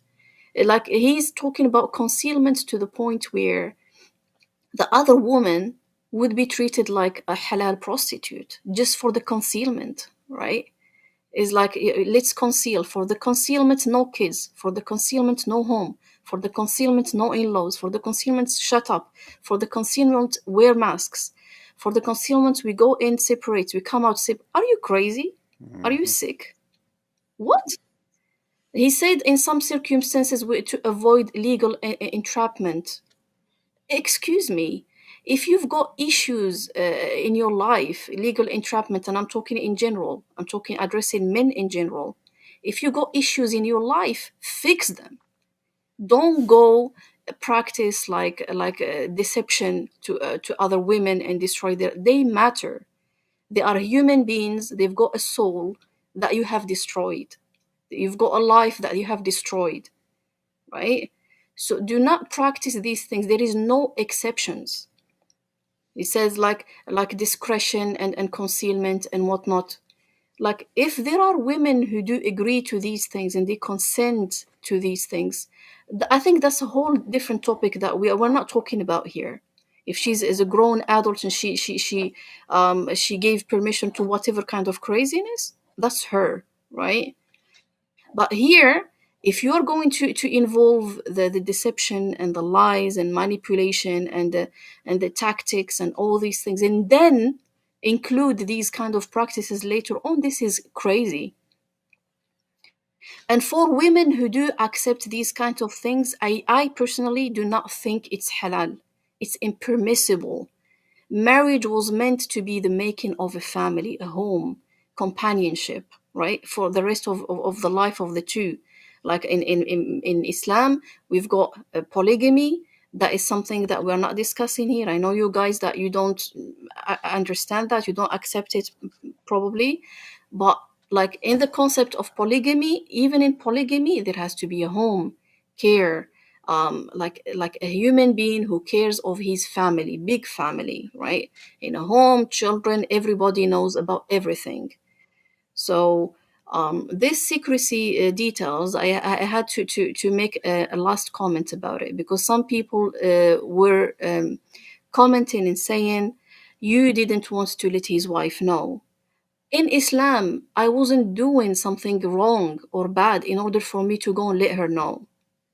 Even his previous second wife, she did let her know when things went wrong between her and him, when the relationship probably broke up or whatever the situation was. And then she was like, okay, this is what I'm going to go and do. Like, if there is a polygamous marriage and the man says, please, it's going to be up to me to inform my other wife, that is none of the business of the other wife, the other women in his household. So, like, you understand, because, like, in order for me to go and say, oh, okay, I have to go and disclose this information to his other wife, this is as if I am inside thinking that what's this, the making of this family is wrong, you know. Like, it's disgusting, is wrong, whatever, where it's not, right? So when a husband tell his second wife that it's going to be up to me to inform my first wife, I don't understand why I'm being criticized about that. So he said, do not let her know. The other second wife did let her know, everything broke down. Please leave that to me. That's all what it is. So I think this detail should have been included in this section, because this is a clarification that so many people needed to hear. And so we have on marriages with the intention of divorce. A similar juridical structure applies to the case of marriages contracted with a concealed intention to divorce. This practice is distinct from mutta, where both parties explicitly stipulate a time limit. Here, only one party privately intends to end the marriage after fulfilling a specific goal. The vast majority of Sunni jurists, including al-Shafi'i, Ibn Qudama, and Ibn Taymiyyah, held that such an intention does not affect the formal validity of the marriage, provided its contractual elements are met. However, jurists such as al-Awza'i viewed this act as impermissible, associating it with deception and likening it, in effect, to mutta. Yes, so I would agree with the latter there. Does sound like deception and similar to mutta. The significance of the tasil tenzil distinction again becomes evident even when a contract is valid in form. Its permissibility in application may shift based on the presence of deception, breach of trust, or social harm. In such cases, the internal intention, though technically irrelevant to the validity of the contract, may contribute to its impermissibility in practice. The legal tradition provides a mechanism for evaluating not only actions, but also their consequences and surrounding conditions. Some jurists observed that women, under certain legal formulations, may seek divorce for reasons of personal dissatisfaction. However, such observations do not justify intentional concealment by either spouse. They merely reflect the tradition's recognition that internal motivations exist and must be legally interpreted when they become operative in social reality. So it seems to be the same thing here. He's saying that, technically speaking, if you go by the letter of the law, you're allowed to marry with intention of divorce. But if you consider all of the circumstances and you consider what this will actually do to women and what this will actually do to the families involved and everything, then in practice, it generally will become impermissible. But again, when he's going on the bitter truth, right, he's basically just saying, nope, this is allowed. Did you guys know that this is allowed? So he is coming out and, in a sense, correcting his previous teachings, although he's pretending that he's just clarifying things. He's not actually admitting that he was intentionally teaching things that are wrong. On the question of mutta, in subsequent critiques, it has been claimed that certain Sunni practices, such as misyar or marriage with the intent to divorce, are functionally indistinguishable from mutta, and that the Sunni critique of mutta is thereby undermined. This comparison may have some merit when analyzing consequences alone, particularly in cases where such practices are abused. However, this perspective neglects the legal distinction in structure, intent, and textual basis. According to the overwhelming majority of Sunni jurists, mutta was explicitly abrogated. Its prohibition is not derived from a consequentialist framework, but from scriptural evidence and juristic methodology. Its legal impermissibility rests on the fact of its abrogation, not solely on its outcomes. That said, the tradition also acknowledges that any form, mutta or otherwise, that leads to systematic harm may, through the principle of mafsada, be reassessed at the level of application. The central disagreements between Sunni and Shia traditions lie elsewhere. The divergence concerns core theological principles such as the infallibility of the imams, the nature of religious authority, and the integrity of the Quranic text. While mutta remains a significant point of legal divergence, it does not constitute the doctrinal foundation of that divergence. So his conclusion here, Islamic jurisprudence cannot be reduced to a binary of legality and morality. It is a tradition that integrates abstract legal reasoning with contextual application. The tassel of a ruling may yield a particular outcome in theory, but its tanzil, shaped by circumstances, consequences, and ethical concerns, may revise or restrict that ruling in practice. This is not an innovation, but a foundational feature of the legal method. My remarks in Bitter Truth were an attempt to present this structure briefly and in good faith. They were not endorsements of any specific practice, nor were they personal claims. Wants to stress that these were not personal claims. If those comments were misunderstood, then the fault lies not in the tradition, but in the failure to appreciate its depth and complexity. The aim here is simply to reaffirm the interpretive integrity of that tradition and the necessity of distinguishing between abstract rulings and their applied form. Yeah, I'm calling cap on this being presented in good faith on Bitter Truth. Every word he's saying is about technicalities on that program. He seemed to be arguing the exact opposite, that if we can find technical reasons why we can do something, then it's permissible for us to do it. I'm glad that he now has adopted the position that Aisha and many other Muslims have, that the law is not just about the letter of the law, but it's about the spirit and intent as well. But that's not what he was arguing on that program. He's being very disingenuous when he's saying that is the case. Basically, he got called out, and now he says, okay, this is very important. That's why I'm not going to make a video about it. That's why I'm not going to put it on my YouTube channel. I'm just going to make a very long tweet. And based on the nature of Twitter, people are almost certainly not going to read it for the most part. This was basically like word salad. So many words for saying like, I did something and I'm doing damage control now. I'm making a poor attempt at damage control. Yeah, and this is why that post doesn't serve the purpose. That was not the purpose. The purpose was to retract the damage, the great damage that you have, and destruction that you have created in the land, basically. And therefore, it should have been broadcasted, and all the false other teachings should have been retracted and pulled off the internet. And you should have come out with an apology to the women who have been abused based on those teachings. All right, now let's go ahead and compare what Hijab said there with some clips from the Bitter Truth. On the brother's side, lots of men are married to women who do not wear hijab, right? Yeah. And then later on down the line, it's like, put your hijab on. Okay? So the sister's like, hold on, you wasn't like this in the beginning. So why all of a sudden, there are cases like this. So what can he do? No, they have to. If he's tolerating it, he can say, look, I'll give you 6 months. There's only two things I can see happening. But we're talking about reasons for the marriage breaking down, right? Yeah. So I'm saying that could potentially be a reason. of a man leaving a woman and saying, look, you're being disobedient. You're not practicing the way I want you to. But I'm saying in the beginning, right, you compromised on that thing. So what? I mean, I don't understand the issue here. So he wants this now. She's not doing it. But it leads to divorce, ultimately. Exactly. But what I'm saying is... Yeah, that's the cause. I get dopamine, but what I'm saying to you is, for me, divorce is not as bad as her not putting hijab on anyway.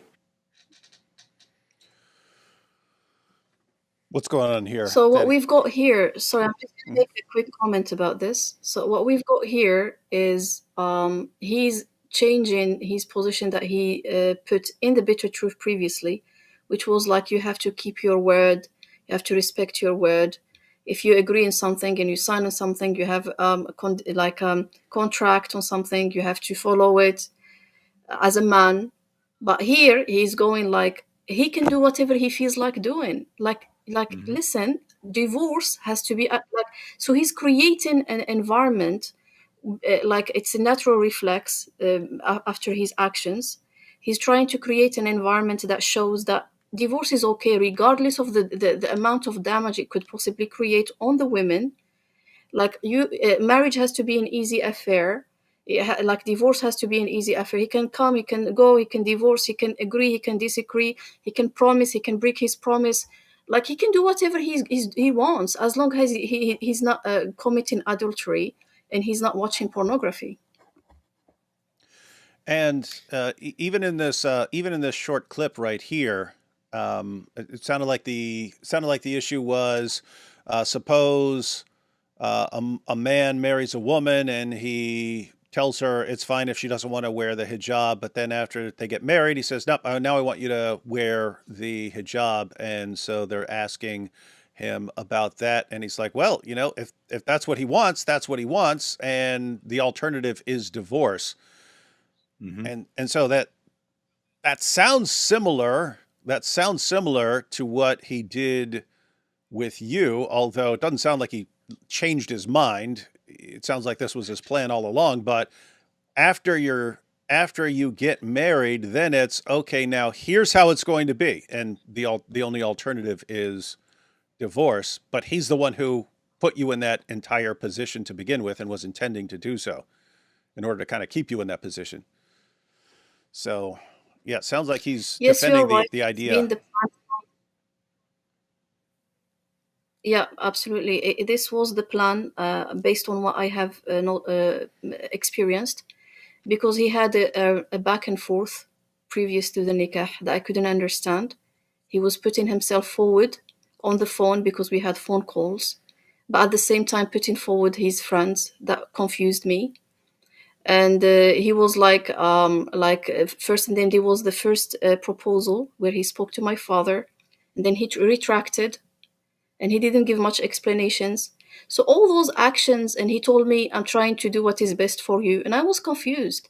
If you are a good man from an Islamic perspective, and it's polygamy from an Islamic perspective, so why is abuse even brought up on the table if you are a Muslim and you are going to keep your word and you are going to take very good care of your family, your big family?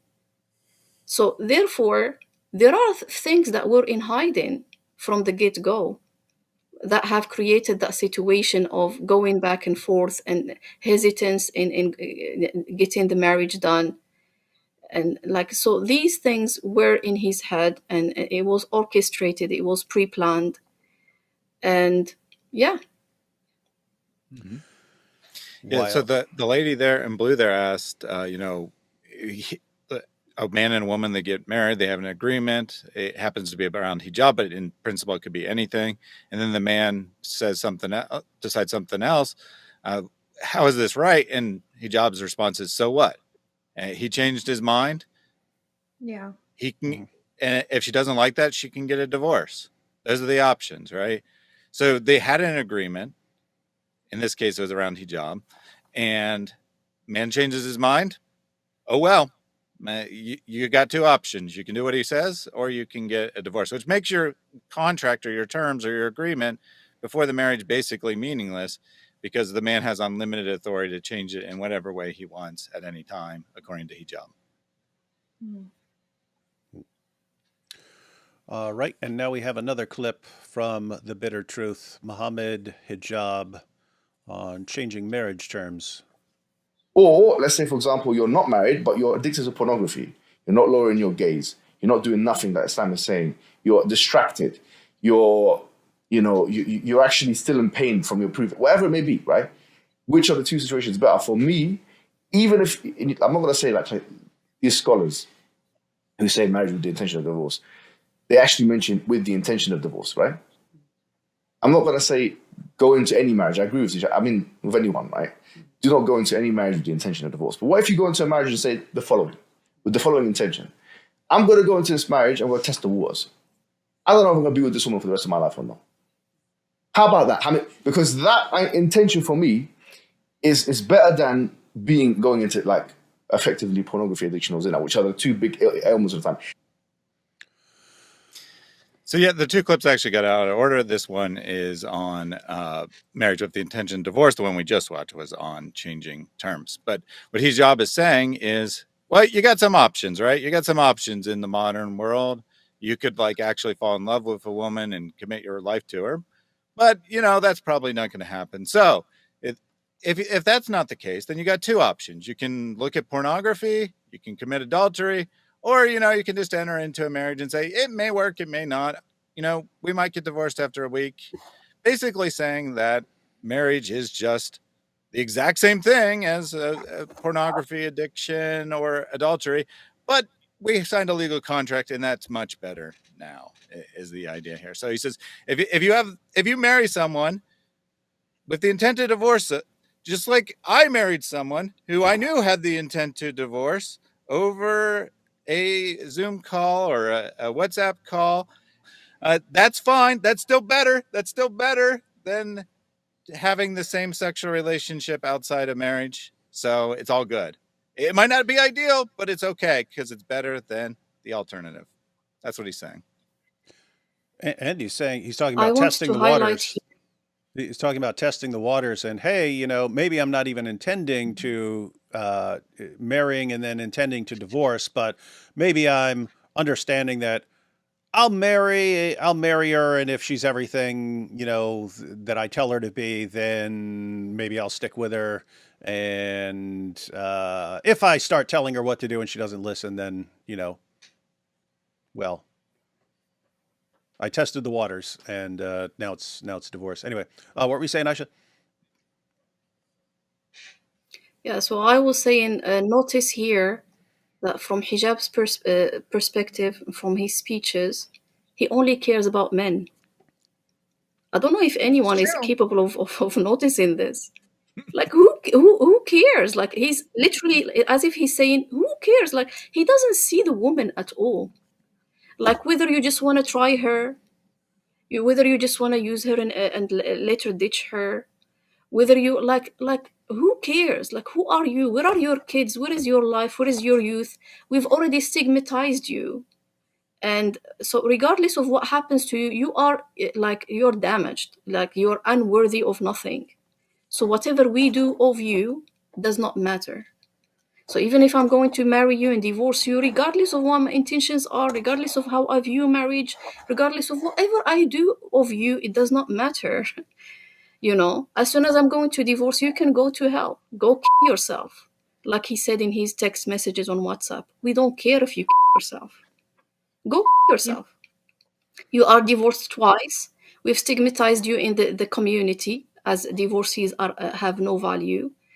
Now you can go and deal with your trauma, deal with your mental health, and we're going to follow you with our fingertips to criticize you about your trauma, about your mental health that we have caused you to go through. Any action you go ahead and do, you're going to be criticized. And like, that's all what it. He only speaks on behalf of men. He only sees men. And women are nothing. They are non-existent in these speeches.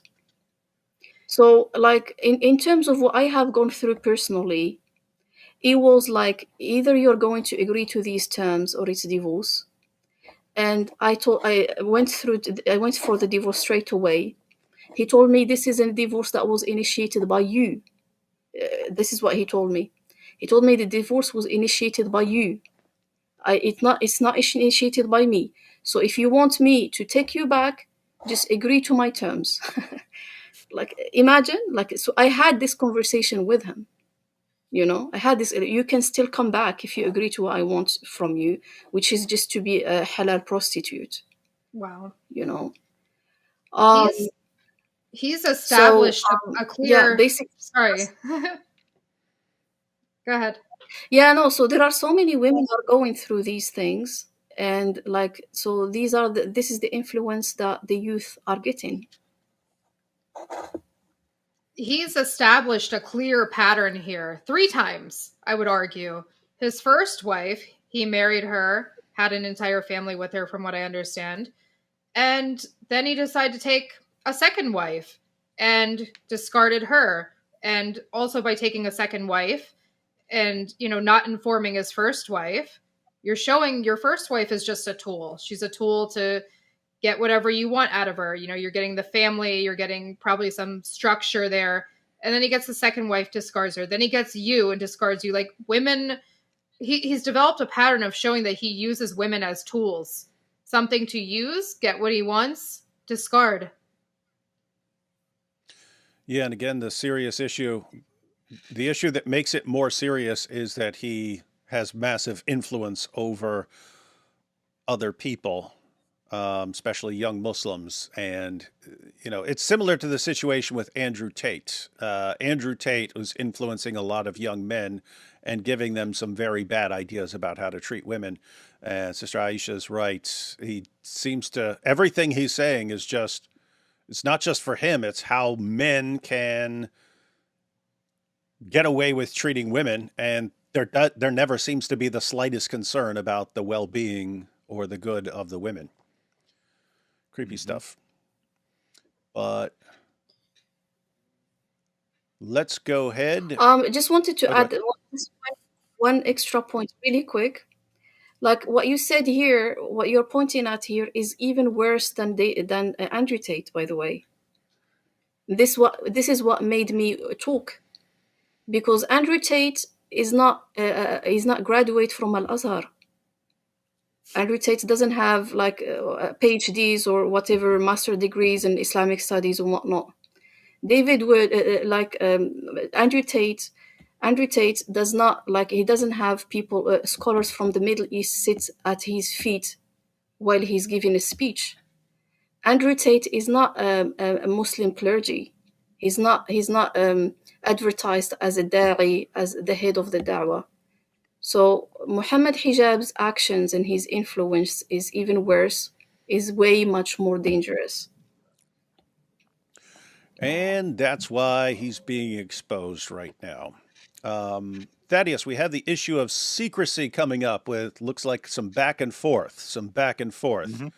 We have the Ali Dawa and Muhammad Hijab view, and then Knowledge North responding. So we ready to go through these? Yep. Let's do it. See what we got here. These women here are actually characterizing an institution with the most negative superlatives, most negative adjectives, with most horrible of context. Hijab then has the audacity to cite this ayah as if he is championing the justice between wives it prescribes. He is not.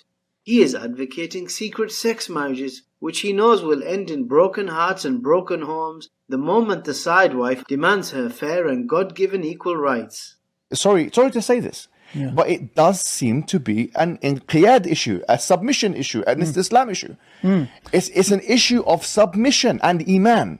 Yes. If you truly believe in Allah subhanahu wa ta'ala and you believe in his rulings, I'm sorry to say, and you have full faith in that, and you did what Allah said when he said, "Udkhulu fi silmi kaffa," come into Islam altogether. Okay, good. You cannot describe the situation of living in a marriage which potentially you'd be getting all your rights as a first wife in such traumatic fashion. Yes. So where does a woman or a man have to submit to lying and deceit in the name of religion? Allah stipulated that if the man wants to go and do that, he does it in the right way by honoring her, speaking to her father, doing the marriage, giving her mahr, announcing the marriage, not hidden. Honoring her, speaking to her father, announcing the marriage, not hidden. Oopsie. Yeah, so this whole clip is from Knowledge North video. Obviously, he's clipped something from a conversation of Ali Dawa and Muhammad Hijab, and they're discussing a clip that was on a show of a bunch of Muslim women talking about issues. I forget exactly. It's something like Tea Time or something like that is the name of it. But basically, they discuss sensitive issues. And Hijab took offense to this. He took offense to the way they talked in that program. And so he felt he needed to do a video calling them out on what they were saying in that, and comes on here, calls them out, and Knowledge North is like, this is a pattern, right? That he's doing things far, far worse. They may have said a few things in poor taste, or used some inappropriate language or something along those lines, but they weren't wrong about anything Islamically. And then he's coming on here and saying that these women are on the verge of apostatizing from Islam because they said a few words he doesn't like. And then Ali Dawa is like, you got to do things in the right way, and contradicting the actual actions of Muhammad Hijab. Yeah, and then he blurts out, "Yeah, not hidden, not hidden." Oopsie. It's funny because if I had to put one word after Ali Dawa said that, I would have put oopsie, and that's what Knowledge North did. All right, so Knowledge North is going to continue with this issue of secrecy and has a different view from Muhammad Hijab. The whole point of having witnesses is for public accountability, to protect the couple from being suspected of sexual impropriety. This is why in the Maliki madhab, while the two just witnesses are recommended, their presence is not a strict condition, provided the marriage is publicized in the community, just as the companions would spread news of a marriage in compliance with the Prophet ﷺ's order to announce the marriage. Alinu an-nikah. But when the witnesses are sworn to secrecy, then the misyar wife assumes the role of a mistress in an extramarital affair. Any comments? So what I was saying is, like, this is something that was brought up. We had this conversation, and I told him, we're going to get slandered. So what would the people think of Muslims? Is this what Muslims do? They go to hotels wearing masks? Like, what is this? He said, you should, like, so his reaction built up an extra reason for me to come out from the marriage. And he was like, you shouldn't worry. And like, so I realized, like, you don't worry if your wife gets slandered in the community. She's going around in hotels. You don't mind if you get slandered. Okay, if this is really, you have good intentions, this is really relationship, although it's clearly not. So how are you going to break this down to your children when they grow up after a few years, they become teenagers, and they find out that their parents are going to hotels? My child and his children. So these are things that are extremely problematic, and there were a lot of men that were following on his footsteps. Yeah. Sister you put that very Aisha. well there. Go ahead. Sister Aisha, I have a question about the whole secrecy behind all of this. So did Muhammad Hijab say anything to you, like, not to tell people you got married? Like, don't tell your friends or anybody in the community? Did he say anything to you about, like, deleting text messages? Like, did he try to, like, kind of convince you to maintain this level of secrecy that he wanted, like, on your end? So the whole situation was that because I am his neighbor, as soon as I move out from my property, we're going to have our home. Children, the neighbors know that we are married because he's coming home, obviously. And this is the only format, according to me, the only format of a marriage in Islam. There is no, you can't keep going around like animals to hotels. It doesn't work like that. You are here to make a family. You have kids. You're bringing the grocery. Whether it's 2 women, 3, 4, polygamy, okay. Yeah, we believe in it. Okay, if you are Muslims. But in what way? In which way? In this way, I reject you, and I reject your version of Islam. So now in regards to the secrecy, it was only in regards to his other wife. try that it wouldn't come from you, please. Leave me to break this news to her. So if it is to go and tell your friends, and your friends, we are in the like in the masjid or the mosque or whatever, just don't spread the news. Don't go to the mosque and go like, oh, I was like, why would I need to do that? If we're gonna have our home, this is marriage. Like, this is not a game. We're not teenagers. If you're gonna speak to my family, you're gonna have a home, you will have children, and you are providing for the family, and wherever you would like to live, if you want to take your time to break the news down to your other wives, it's fine. Like, it's okay. You can do that on your own times. But this type of secrecy where he's going around wearing masks, it's something that he never brought up to me. He never got my agreement on this, ever. I never agreed that we are going to be hiding like, astaghfirullah al-azim, disgusting. It's extremely disgusting that you go around and you have the audacity to say that Allah subhanahu wa ta'ala allowed you to do these things. It's permissible in Islam. I am going to be here to fight you against this.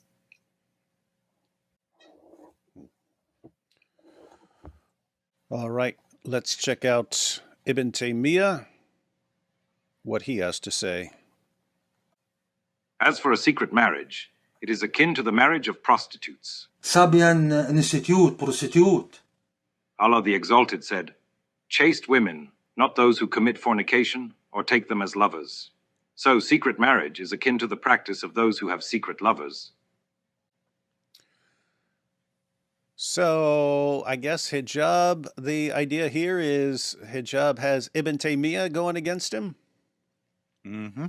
Yeah, very important figure in Islam there. So very good source by Knowledge and Art citing this, that it's not just his opinion. Mm-hmm. Right? He said it was his opinion that it was taking a secret wife was like taking a mistress. But then you got Ibn Taymiyyah saying the same thing and actually going further and saying that she's just a prostitute if that's the way you're going to treat her. And I would agree, practically speaking, that is indeed what you're doing in that scenario, right? Not the scenario Aisha agreed to, but the scenario that Muhammad Hijab wanted, where it would remain complete secret for all time. Mm-hmm. All right, now we have Knowledge North again. Swearing the witnesses and the wali to secrecy is the only sure way to keep the marriage hidden from the public indefinitely, and that would be haram. Unsurprisingly, those most vulnerable to such secret marriages are reverts, because revert sisters ordinarily won't have a Muslim father as their natural guardian, or believing brothers and uncles and such close Muslim male relatives who could represent and protect them and fight their corner for them against abusive, oppressive and manipulative husbands or one-hit wonder walis handpicked by the groom. And just wanted to point out that we have heard Muhammad Hijab explaining in his words how revert women take it best, and Knowledge North gave why that might be. Thoughts of the evils that result from secret marriages are too many and often tragic. There was a revert sister with a child who was in a secret marriage long term, and she actually passed away, and so did her child, in a car crash. Oh, yeah. And the husband refused to take responsibility for the funeral, despite this sister having a family who would not have gave her a janazah under the Sharia. He refused to take responsibility for the funeral of his wife or his son because he didn't want his first wife and his first wife's family to find out. Whoa! So that was on the consequences of secret marriages. So sounded like she was saying there was a woman, she converted to Islam, got married, then she's in a car crash, but since it was a secret marriage, her husband didn't want to take responsibility for it, and her family wasn't going to give her. Her family was non-Muslim, so they weren't giving her an Islamic burial, and so by him not saying he's married to her, she didn't have an Islamic burial because he was. Yeah, which is kind of a big deal, right? Kind of a big deal that the bodies won't be properly buried. But he doesn't care, right? What he cares about is keeping it a secret from his first wife. So they had a long-term relationship. I don't know what that means exactly, but it wasn't, a one-night stand situation. They had a long-term relationship where he kept the marriage secret long-term, and then they got in a car crash. His second wife and the child they had together got in a car crash. They both died. And he's like, well, my first wife can't find out about that secret marriage. So she's just out of luck. Her family's not going to provide her a proper Islamic burial. Oh, well, she doesn't get a proper Islamic burial. Don't care as long as it doesn't affect me. And who does that sound like? That's pretty pathetic and sad that these secret marriages, even like in an example like that, even in death, it's like, what do you do with her body? Well, I'm not going to take care of it. And whatever her family does, they do. They bury her however they want, or cremate her even, which isn't allowed in Islam. It's just, she's just trash. Go on. Goodbye. They don't care. That's pretty wild. That's pretty wild stuff. All right. Any other comments on this before we go into a clip of Muhammad Hijab? Go ahead, Yeah, Asha. I was just going to say that this is why the scholars have to correct these things. I'm just asking, please come out, explain to us. You understand? Explain to me, answer me, explain to me, clarify to me. Yani, if I'm horrible, call me to Islam. I am still Muslim. Like, I'm learning. I'm going crazy. Come out, help me. Explain these things, these consequences, these implications, these wrongdoings, these corruption in the land. Explain to me, explain to us, all of us. I mean, the Muslim community. Explain to us as Muslims, as women. Come out and explain to us. Because we can here clearly see the implications of these actions at so many levels. And there are millions of other stories. And this is their job. Their job is to clarify the real version of Islam. And if they don't, then we're just going to be stuck with the ideas of Dawa guys like Daniel and Muhammad Hijab. Let's see what they've got to say. Now, what you have to see, what is your artillery? If you're trying to control the situation, you have ila, you have talaq, you have hajar, min al-madja', you have maw'idha, you have polygamy, which can be done, is not as a punishment or anything, but just it can be done. You don't have those things in your artillery. That's why you can give a talaq. The legal system has made all of these options illegal. Like, they're actually illegal, Well, or they can be if used you against decide I'm you. not going to have sex with my wife, they're going to come and arrest you, for example. No, she'll accuse you of abuse as well, and when she divorces you, she'll get all your property. She'll get custody of the kids. Then American Muslims shouldn't get married by the British law, or the American law. It doesn't matter. Everyone catch what he just said right there? So this is the idea. If you get married according to the American law, in other words, it's done legally. The marriage is done legally in the United States of America. Then when you get a divorce, then she's going to be able to seek legal recourse against you. And Hijab there is saying, then don't do it. Don't do it through the legal system. Interesting. Let's let him continue here. If you're doing, even if you just do your nikah, it's still, you're still legally obligated to these things. You're still accountable to there's no distinction. How would you prove that you've done nikah? Everyone catch this. I don't want to keep interrupting, but I want people to catch what he's saying here. So Daniel Hakikachu brings up, well, even if you just do a marriage in the mosque, she'll be able to show that you guys were married. And Hijab saying, well, how's she going to prove it? So what's this mean? Because he already has it in his mind that I'm the guy who's going to handpick the witnesses who are my friends who will lie for me. And so how is she going to prove anything to anyone? What are we going to, she's going to walk into court and she's going to say, hey, we're married. And the judge is going to say, okay, where's the, where's the marriage certificate and all this? Oh, I don't have any of that stuff. Okay, where are the witnesses? No, they all agree with him. He's saying, how are you going to prove it? So he's actually, I mean, keep in mind, this would have been a man who married a woman, then they divorced, then she tries to prove that they're married, And this is Muhammad Hijab from a couple years ago saying, if you're willing to lie, how is she going to prove anything? It's so weird that the Dawa guys, much like Andrew Tate said he was doing all these things for years. And then once people actually accuse him of doing it and he finds out it's illegal, then it's, no, I never did that stuff. And here you have Hijab talking about all this stuff, that's going on. And then all this stuff that he's been defending for years, as soon as it's pointed out, hey, that's what you're doing. You're lying about your marriage, just like you taught was okay to do, lie about being married. Now you're doing it. I would never do that. No, she must be the one who's lying. I haven't seen her defend lying. I've seen you defend lying. Pretty much almost every video clip I've ever seen of you is you defending lying for something.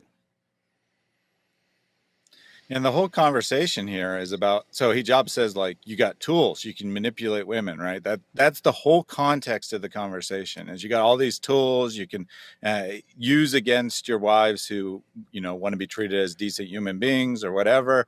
And Daniel's like, well, the problem is here in America, you don't have those tools because the legal system has set up protections for women. And then Hijab is like, okay, well, here's how you get around the legal system, right? Mm-hmm. So they're conspiring on how to get around American laws set up for the protection of women. And yet somehow this is, Islamically good, right? The whole thing is they're complaining about how the laws are against Islam. Mm-hmm. And this is too. Oh, go ahead. This is, we're talking about, this secret short-term marriage type of thing. But what about these secret marriages that are maintained for years? There's secret children, there's a secret life, everything like that. And if there's no legal marriage, that's also another way to strip women of their rights and to, basically screw them over by just having this type of arrangement. Yeah. And, my goodness, it's just amazing to me that sitting here defending all this stuff and then he actually does it. And then his followers don't believe, for the followers who are still on his side, who think that he didn't do this, we have video of him saying that's exactly what someone should do. So it is an interesting situation where he does seem to view Islam. This is his view of Islam. Islam is one big set of tools on how I can abuse women. And then he's horrified to think that, in some places, women will actually have tools to avoid being treated like this. And so how do you remove that from the women so that we're the only ones who emerge victorious in these situations, and everyone else, we can do whatever we want to them and there's nothing they can do about it. And we want to keep women there. So do not acknowledge any of this that we're actually doing. This is wild stuff, but let's let him continue here. How would you prove that you're married? Nikah, yeah. No, all she has to go to court and say, yeah, he married me in the masjid, or he married me according to Islamic law. And that'll actually count against you because the judge will say that, he is using religion to manipulate her. We'll do nikah. I wish it were that easy, but unfortunately, I don't know. I think that I don't know if it's every state is as gloom as you're making it out. Most states actually have common law marriage, and according to common law marriage, just the fact that you have been living together, regardless of their nikah or marriage, you count as a married couple, and you can be divorced, and you can. Okay, in that case, then the brothers should put their assets and their things in other people's names. They should put. Oh my God. Now you're getting this. So guys, I think. Wait, sorry. Let me just add this point here. I think what he should have said there, because he told them if they have been living together, then they are counted as married couples. And according to what I have experienced, that's exactly what he was trying to avoid. Yeah. So, I mean, just. One, it's him trying to make it so that the woman can never prove that she's been married, and on the chance that she can prove that somehow, even when he's lying, if she somehow proves it, hey, make sure your stuff is in other people's names so that there's a lot of secrecy for this guy. Everything is secret and deception and lying and covering things up and Sister Aisha, I have another question. I think maybe it was one of Salman's videos or somewhere else. Maybe it was in Thaddeus's video about with you. Did you pay for the hotels for you and Mohammed Hijab? And was that like an attempt to not have anything traceable on his credit card or anything like that? Yeah, that's a very good question. So we are talking here about a stage in the relationship where everything, according to me, was going to move to the right direction, right? So I wasn't thinking through a lot. He asks me to do something. It's the early stages of the marriage. I do them. So now, later on, after everything happened, I realized that he was trying to avoid to be traced, even financially. So what he did, he asked me to make the payment and sent the money through the witnesses. So all of that. So in other words, to meet at a hotel and pay for the hotel, he would have the money sent to you through other parties. We call that avoiding a paper trail, so that there's no paper records of what someone is doing. So it's basically, at the time, you didn't spot any, you weren't thinking, oh, he's got some scam going on or he's planning something. But later on, when you look back at it, it's like, oh, that's what he was doing. He was trying to avoid leaving any records. Yes. Interesting fellow here. Got a few more seconds of this. Let's see. In that case, the brothers need to be savvy with there's obviously a way out. I'm not a tax expert or a inheritance expert or something like that, or trust other people. There's no doubt, but you have to have a couple of guys that in your life that you trust them, that you give them a part of your company, this and that, so you can avoid this nonsense. Because in Islam, and Muslim women need to understand, this is completely haram to take 50% of a man's earnings. You have no right to take this money. It's a theft. You are stealing you are a leech. How dare you take his money? So there's no reason for you to take his money like that. But to be fair, like, alhamdulillah, I actually married my wife by the law. Yeah, I trust her, alhamdulillah, she's all good. But I've also got things in place. She can't trust and so you. These are the kinds of magic. Oh, did everyone catch that? But I've also got things in place, which means I also have other women that I'm married to. And then he smiles and they all start laughing. Let me play that little part again. I've also got things in place. And so these are the kinds of magic. these are the kind of things that we all have to do. Everyone got that? All right, Champion of Dawah here. Yeah, so that's Mohammed Hijab and Daniel Hakikachu on how to trick people about whether you've been married, and even if she can prove it, how to avoid paying her afterwards in a divorce settlement. All right, so what we have left are some clips from Knowledge North, who does not approve of this. Related to the issue of divorce is that of the in-laws. Most of the marriages break because of the in-laws. Let's just not add more in-laws in the picture. Allegedly. That's what Hijab said. Allegedly. But whether or not one accepts the lady's testimony, it's hardly a stretch to suspect that the man who is a fan of a no-strings nikah will want to cut out his in-laws. Furthermore, it's more than reasonable to further suspect them of having married with the intention of divorce, because by remaining aloof from the members of a couple's respective houses, they won't be called upon to make peace and reconcile between warring spouses.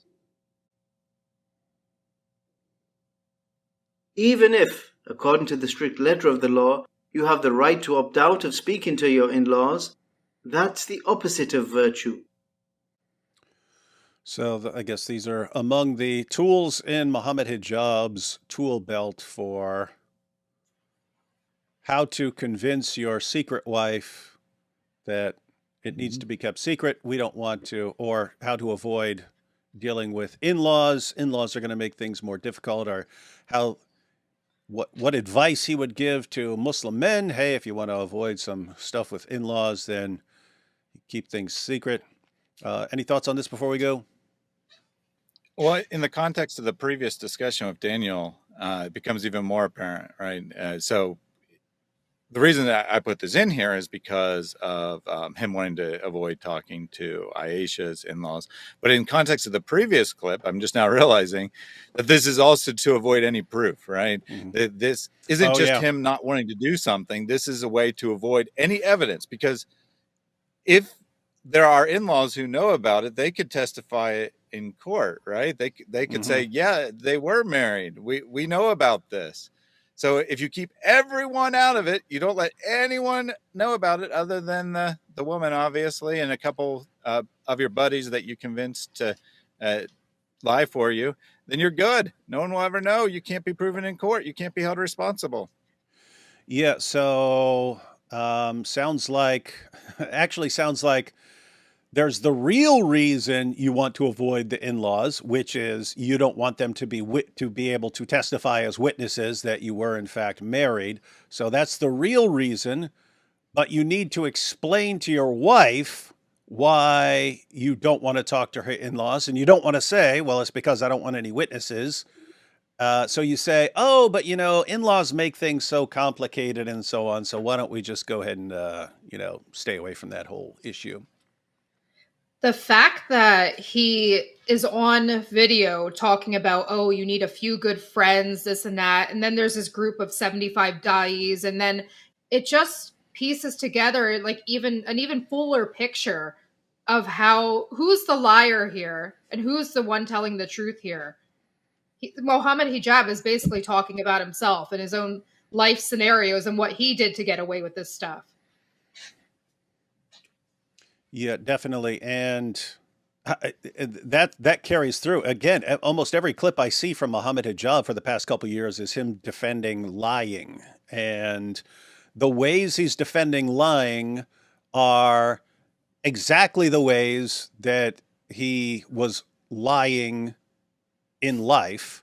And then when he's exposed for all the lies he's been telling, he actually expects people to believe him. He's like, hey, here's all the situations where I think it's fine to lie, and I think I'm okay with God if I lie in these situations. Then he lies in all those situations, and when he's called out for it, he expects us to believe him. It's really, really like you wonder, like, how dumb could his followers actually be if they still believe him at this point? The other crazy thing is that in the newest Salman video in the group chat, Mohammed Hijab, is saying, I'm going to post this video and everybody come flood the comments. So even in the comments, you think, oh my God, there's all these Muslims that agree with him. But actually, it might be just countless, sock puppet accounts of Hijab's cronies in there. Mm-hmm. Wild stuff. All right. Now we have Knowledge North on Misyar marriage. Misyar is a kind of marriage light that appears to fall between the halal and the haram. لا أعتقد أن هذا جائز شرعا لأنه يتنافى مع قوله تعالى الرجال قوامون على النساء بما فضل الله بعضهم على بعض وتبقى القوامة للوالد على البنت وفي ذلك يعني قلب للشرع. So Albani ruled Misyar to be invalid because it invalidates the role of the husband. If Allah has designated the man to be qawwam, maintainer and protector of the women of his household, he cannot abdicate from his role, even if his wife does not mind forfeiting her right to provision and maintenance. Wild, wild stuff. Wild stuff, but that is definitely a superior view to Mohammed Hijab. Yeah, so the point of this isn't to say necessarily that, Misyar is not part of Islam or part of Sunni Islam or anything like that, but just to show that there is legitimate disagreement, right? Albani is not exactly a lightweight here, right? He's a very important figure in recent Islamic history. And in his opinion, this isn't a valid part of Sunni practice at all, right? The Misyar is not a valid practice at all. And of course, what Hijab actually did isn't even Misyar. It's just prostitution, or not even really prostitution, right? In prostitution, there's at least an agreement from the woman. But here it's like, yeah, just it seems sexual worse. abuse. It seems worse than mutta Yeah, it's to worse me. than prostitution. Yeah, With exactly. mutta, you're actually, you and the woman would be agreeing this is what's going to happen. We are agreeing that we are going to be married for 3 hours or a day or something like that. Whereas here, you're pretending that you are intending to have a normal marriage, but you're actually doing the same. You're actually doing the same thing that you would do in a mutta marriage, but it's one-sided. She didn't consent to this, but you are planning it. So yeah, I think it's worse. Yeah, I mean, what hijab actually did is more or less sexual abuse, or you could say rape, right? It's kind of like a date rape scenario, to use a Western term here, where you pressured a woman into something under false pretenses. She, technically speaking, might have consented, but she didn't really consent because everything was false from the beginning. And under U.S. law, you could be prosecuted for that, right? You can go to jail for rape charges for the kind of thing that Muhammad Hijab did in this particular circumstance. Weird I stuff. would argue Yes, that as absolutely. well. Yeah. You know what? Yeah, I think even in his own, sorry, just It's okay. even if in his own words previously, he described that as sexual exploitation in one of his videos. I don't know if we have that video on the list. And that implies great trauma to the woman basically he's getting married to. And there was no explicit consent to this specific scenario with a specific goal in mind for Muhammad Hijab, and you just wanted to hook up and that's it. No, that's not what you wanted from the beginning. It's not what you wanted when you did the nikah. It's not what you wanted when you went to those hotels. None of this was actually consent from you. You didn't consent to this type of situation at all. Yeah, I just wanted to say that this is why I chose him. It was a choice I made because I assumed he is better to be trusted for better circumstances because he's more trusted. I trusted him more than all the other proposals I had.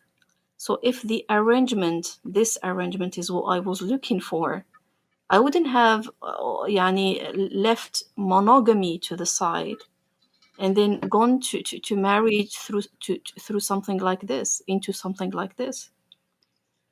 This is crazy. There is no one who takes such decision in their lives, especially mothers. This is something I had never agreed to. It was never brought up to my attention ever until he married me. And basically, as I said before, I assumed he is more religious and more to be trusted. I know you guys, Christians, and you are critics of Islam. You don't agree to that, obviously, because he treats you in a certain way and whatever the reasons are. But from an Islamic perspective in the Muslim community, based on the things that he used to advocate for previous to this marriage, I based my decisions.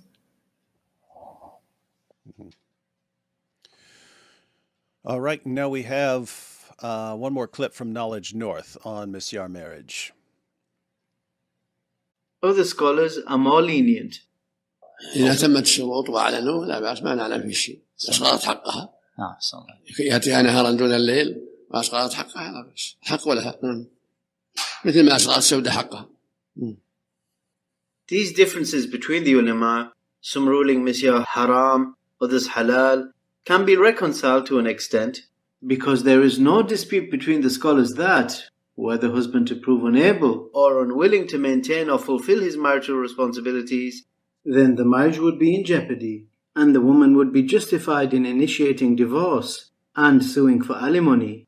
Nor is there any disagreement between the scholars that the parties cannot stipulate in the marriage contract the waiving of either side's God-given rights, as all such conditions designed to circumvent the Sharia are null and void. The scholars' functional difference in their ruling on misyar really stems from how they approach the timing.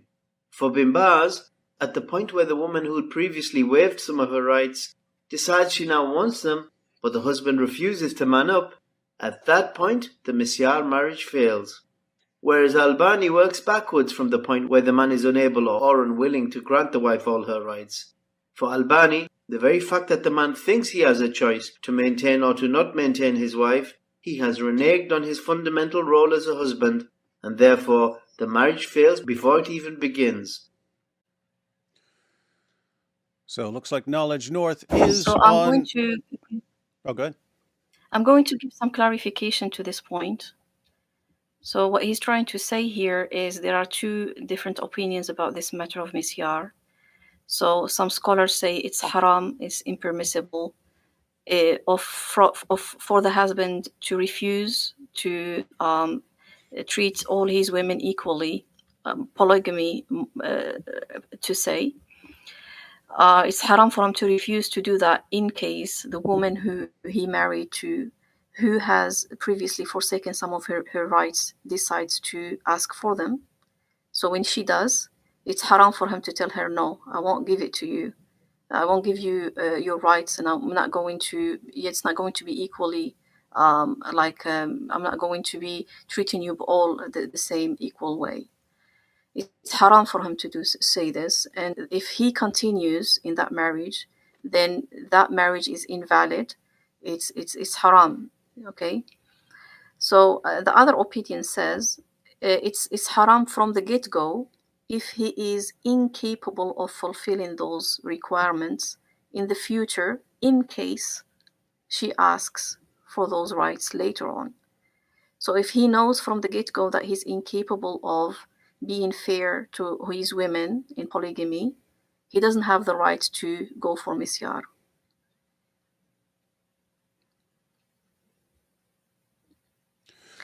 But again, as we said in the beginning, what Muhammad Hijab was looking for has nothing to do with misyar.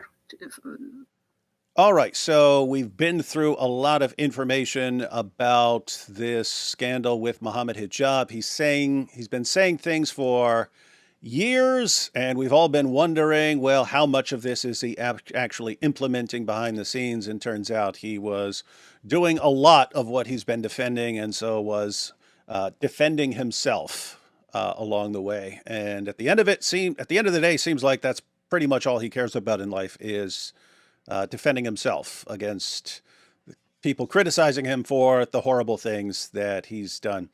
All right, Hoda, you've been through all of this stuff and you've been following the story and you guys have been doing shows, but why don't you share any final thoughts on this whole issue before we close out?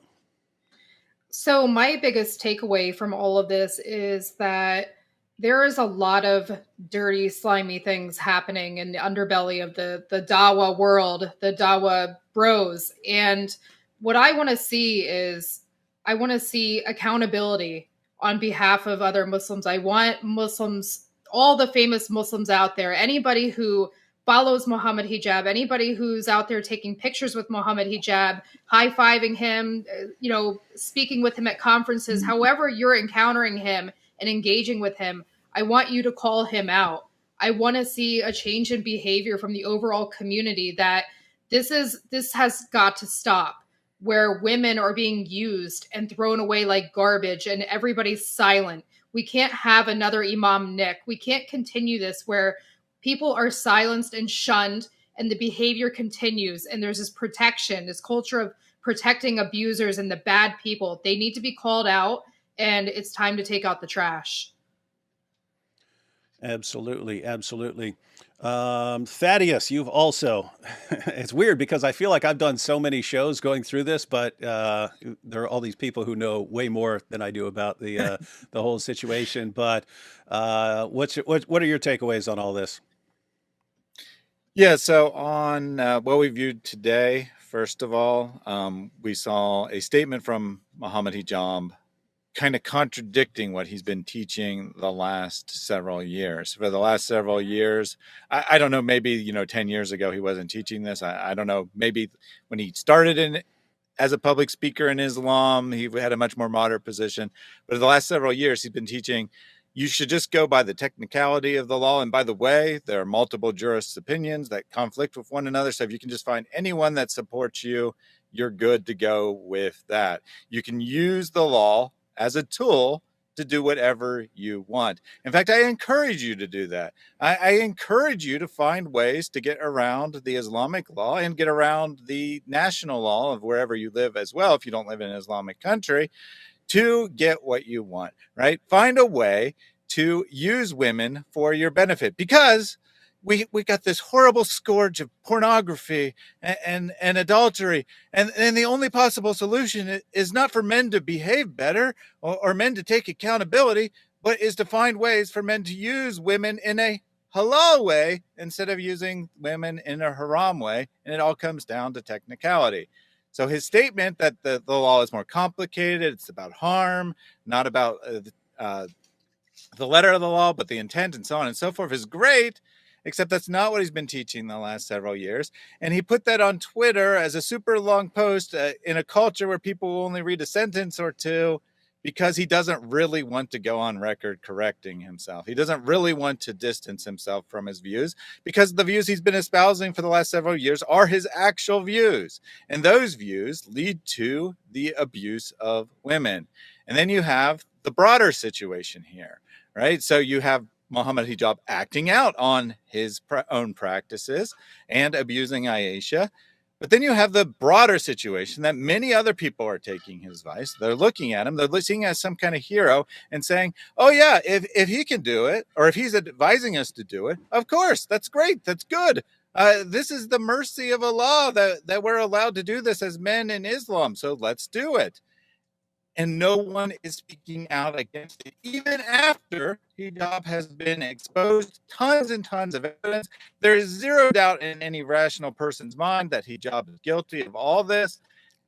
And his guys not only are not speaking out, I before a week ago, I thought they were just afraid, not speaking out, but it turns out they're actually conspiring to help him cover this up behind closed doors. And the whole situation is just absolutely horrific. Yeah, it is. It's pretty bad. So you've got a bad guy doing bad things, and then you've got a community of his loyal followers who are willing to help him get away with all of it. Not good stuff. Sister Aisha, why don't you share whatever you want to share with everyone? Right, so I would like to highlight first, before I move on to my feelings, which obviously I'm sure many of from hijab sides don't care about. I would like to highlight first the following points. What we have gone through was not just these differences of opinions or this explanation of the text and scriptures from the part of Muhammad Hijab, and the deception and the sexual abuse and all of that. What we have gone through was the slander that has followed, because he spread stories about me to those who knew about the marriage, and he worked really, really hard and in disgusting ways to distort my image. Then later on to distort the image of Sheikh Muhammad Tarawna, and from his own words, Sheikh Muhammad Tarawna, those other ones who were part of the nikah. So he distorted their image as well. He blackmailed them too. So we are talking here about blackmail, defamation. We're talking about fabrication, impersonation. We're talking here about the use of gangs, which is extracted from his own video that he published on false allegations. And my question to him is as follows. How many gangs did you use for your missions against me? What were you spreading about me to them? What kind of missions did you send them to? How many texts and documents have you fabricated to convince those people who knew about the marriage and get them to be on your side? How many women had to go through these things? How many women had to sign NDA forms, no disclosure applications, in order for them to stay silent and not come out public to speak against this abuse that could have happened to them from other guys in the field? How many people had to go through all these horrible things? My statement is we have to keep in mind all the horrible things and crimes that have been committed, and there are so many, including like his accusations to me that I am an enemy of Islam, that I am an apostate, that I am mentally ill. My identity has been revealed to thousands of people in the community from the personal information that was shared online. There's my family, my friends. So I am not anonymous. I am not unknown. I am known to thousands of people. And all these things that I have gone through have harmed me significantly. In the name of all the women who have suffered all these things, I am saying these women are going to have to deal probably for so many years or for the rest of their lives with the implications of these crimes, the trauma, the incapability of trusting men and getting married next and moving on and creating their own families. They are going to be traumatized spiritually. Probably they will leave Islam, and still yet they are going to be attacked for that. My thoughts go to the kids of the single mothers that have gone through all these things, including my daughter, to their parents, probably elderly parents, who had to look at their daughters go through this suffering, and their grandchildren. I am calling for change.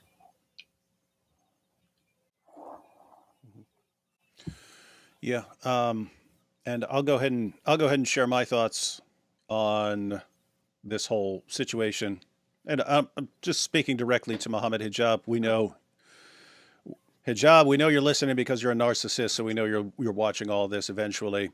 So let me go ahead and break down my problem, Hijab. It's not because we've had our disagreements in the past or because we've argued in the past or something. This particular situation, let me break it down for you. So this is the book of Genesis here, chapter 1. This is the opening chapter of the Bible, Hijab. The first chapter of the Bible says, "Then God said, let us make man in our image after our likeness, and let them have dominion over the fish of the sea, and over the birds of the heavens, and over the livestock, and over all the earth, and over every creeping thing that creeps on the earth." So God created man in his own image. In the image of God he created him. Male and female he created them. And God blessed them, and God said to them, "Be fruitful and multiply, and fill the earth and subdue it, and have dominion over the fish of the sea, and over the birds of the heavens, and over every living thing that moves on the earth." Check out that middle verse, Hijab. It says, so God created man in his own image. That's the generic sense of man, in like the sense of humanity. And we know because it says, in the image of God, he created him, male and female, he created them. So you have God creates human beings, and male and female, he created them. He created male and female in his image. And what does that mean? Well, in the ancient world, kings, rulers, emperors, and so on, they would put images of themselves in various parts of the kingdom to remind people of their dominion and authority and so on. And so in the Bible, images are forbidden. But God says that, why? Because he said he made his own image. God made his own image, human beings. And what that means is that we're supposed to be reminding people, we're supposed to be reminding each other of God. It's what we're supposed to be doing. And in other words, like just as an image of the ruler in the ancient world was supposed to remind you of the ruler, we're supposed to be reminding each other of God. And that can happen in various ways, but it's supposed to be for the good of each other. That when you're looking at someone who's sort of reflecting the will and nature of God and so on in various ways, that's what's supposed to be going on.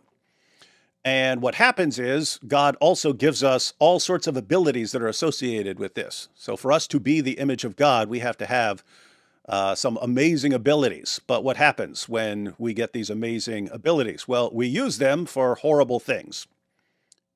We use them to do horrible things. Like just think of all the different abilities, Hijab, that God gave you that you are using to abuse women and then to cover up what you've done, right? That takes a lot of ability. You failed, but God gave you the ability to do certain things, and you use those abilities to do bad things. Well, guess what? All of us do that. Some more so than others. But all of us use our God-given abilities to do bad things. And so we fall into sin. And so what we actually look like is something like this. So this is a plane crash, but it's like, this is what we look around and see. This is what we look around and see. A bunch of human beings who have damaged themselves and been damaged by others, and were damaged by sin, and were damaged by the abuse we carry out and so on.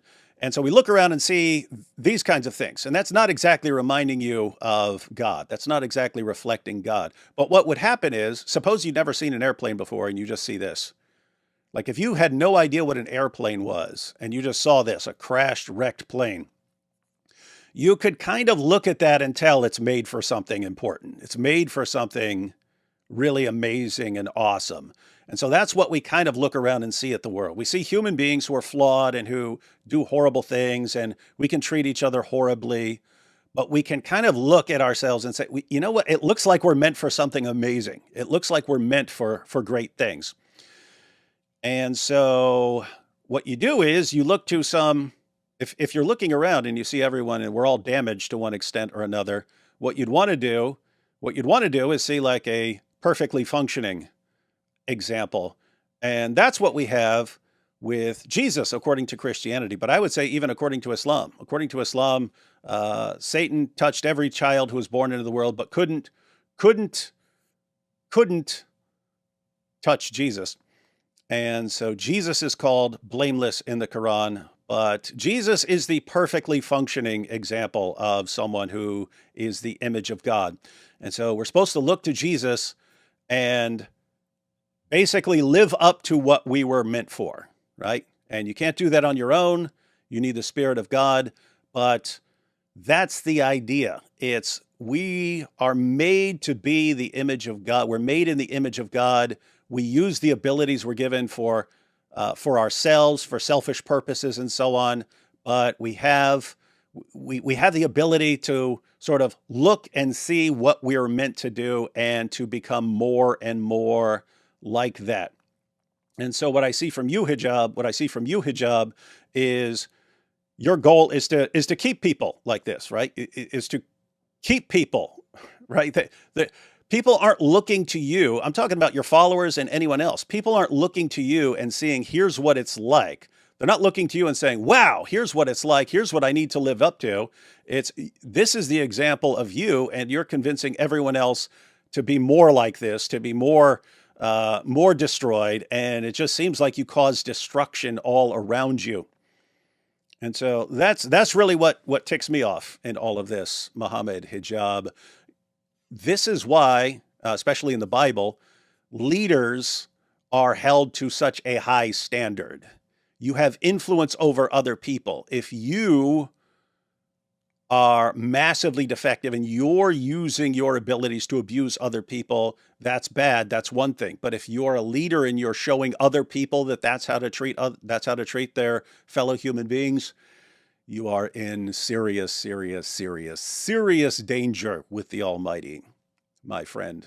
And so when I look around and I see you, it's not just Aisha and not just any other women you're abusing. Again, it's your own followers and so on. When you have people who trust you and you use it to make yourself the center of the universe, making yourself an idol to people, to lead them away from God, you're in serious danger, buddy. And you need to get right. You need to get that right. And so this is kind of one big intervention, Muhammad Hijab. You can look at everything that's happening with Knowledge North and Salman and Aisha and us here. It's one big intervention. It should be your closest companions, but they're all brainwashed. But think of it as an intervention from people who've seen the things you've done and are calling on you to change your ways. You need to look at the damage you're doing to your own community, to your own family, to your wife, your current wife, and however many other wives you have, and then, of course, to your ex-wives. You need to look at the consequences of your actions.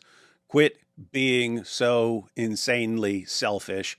Be a man for once in your life. Stand up, acknowledge what you've done, decide to change, stop treating people this way. And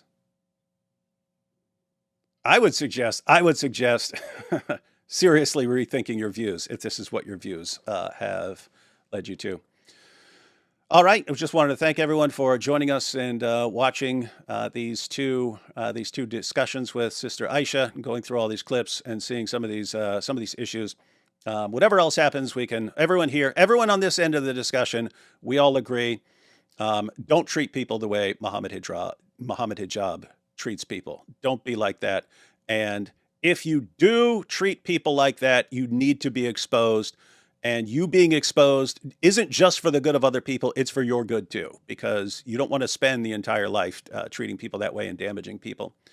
So thanks to Thaddeus and Abdullah and Huda, and especially Sister Aisha for joining together. I'd like to thank everyone for all the work they put into this, Salman and so on.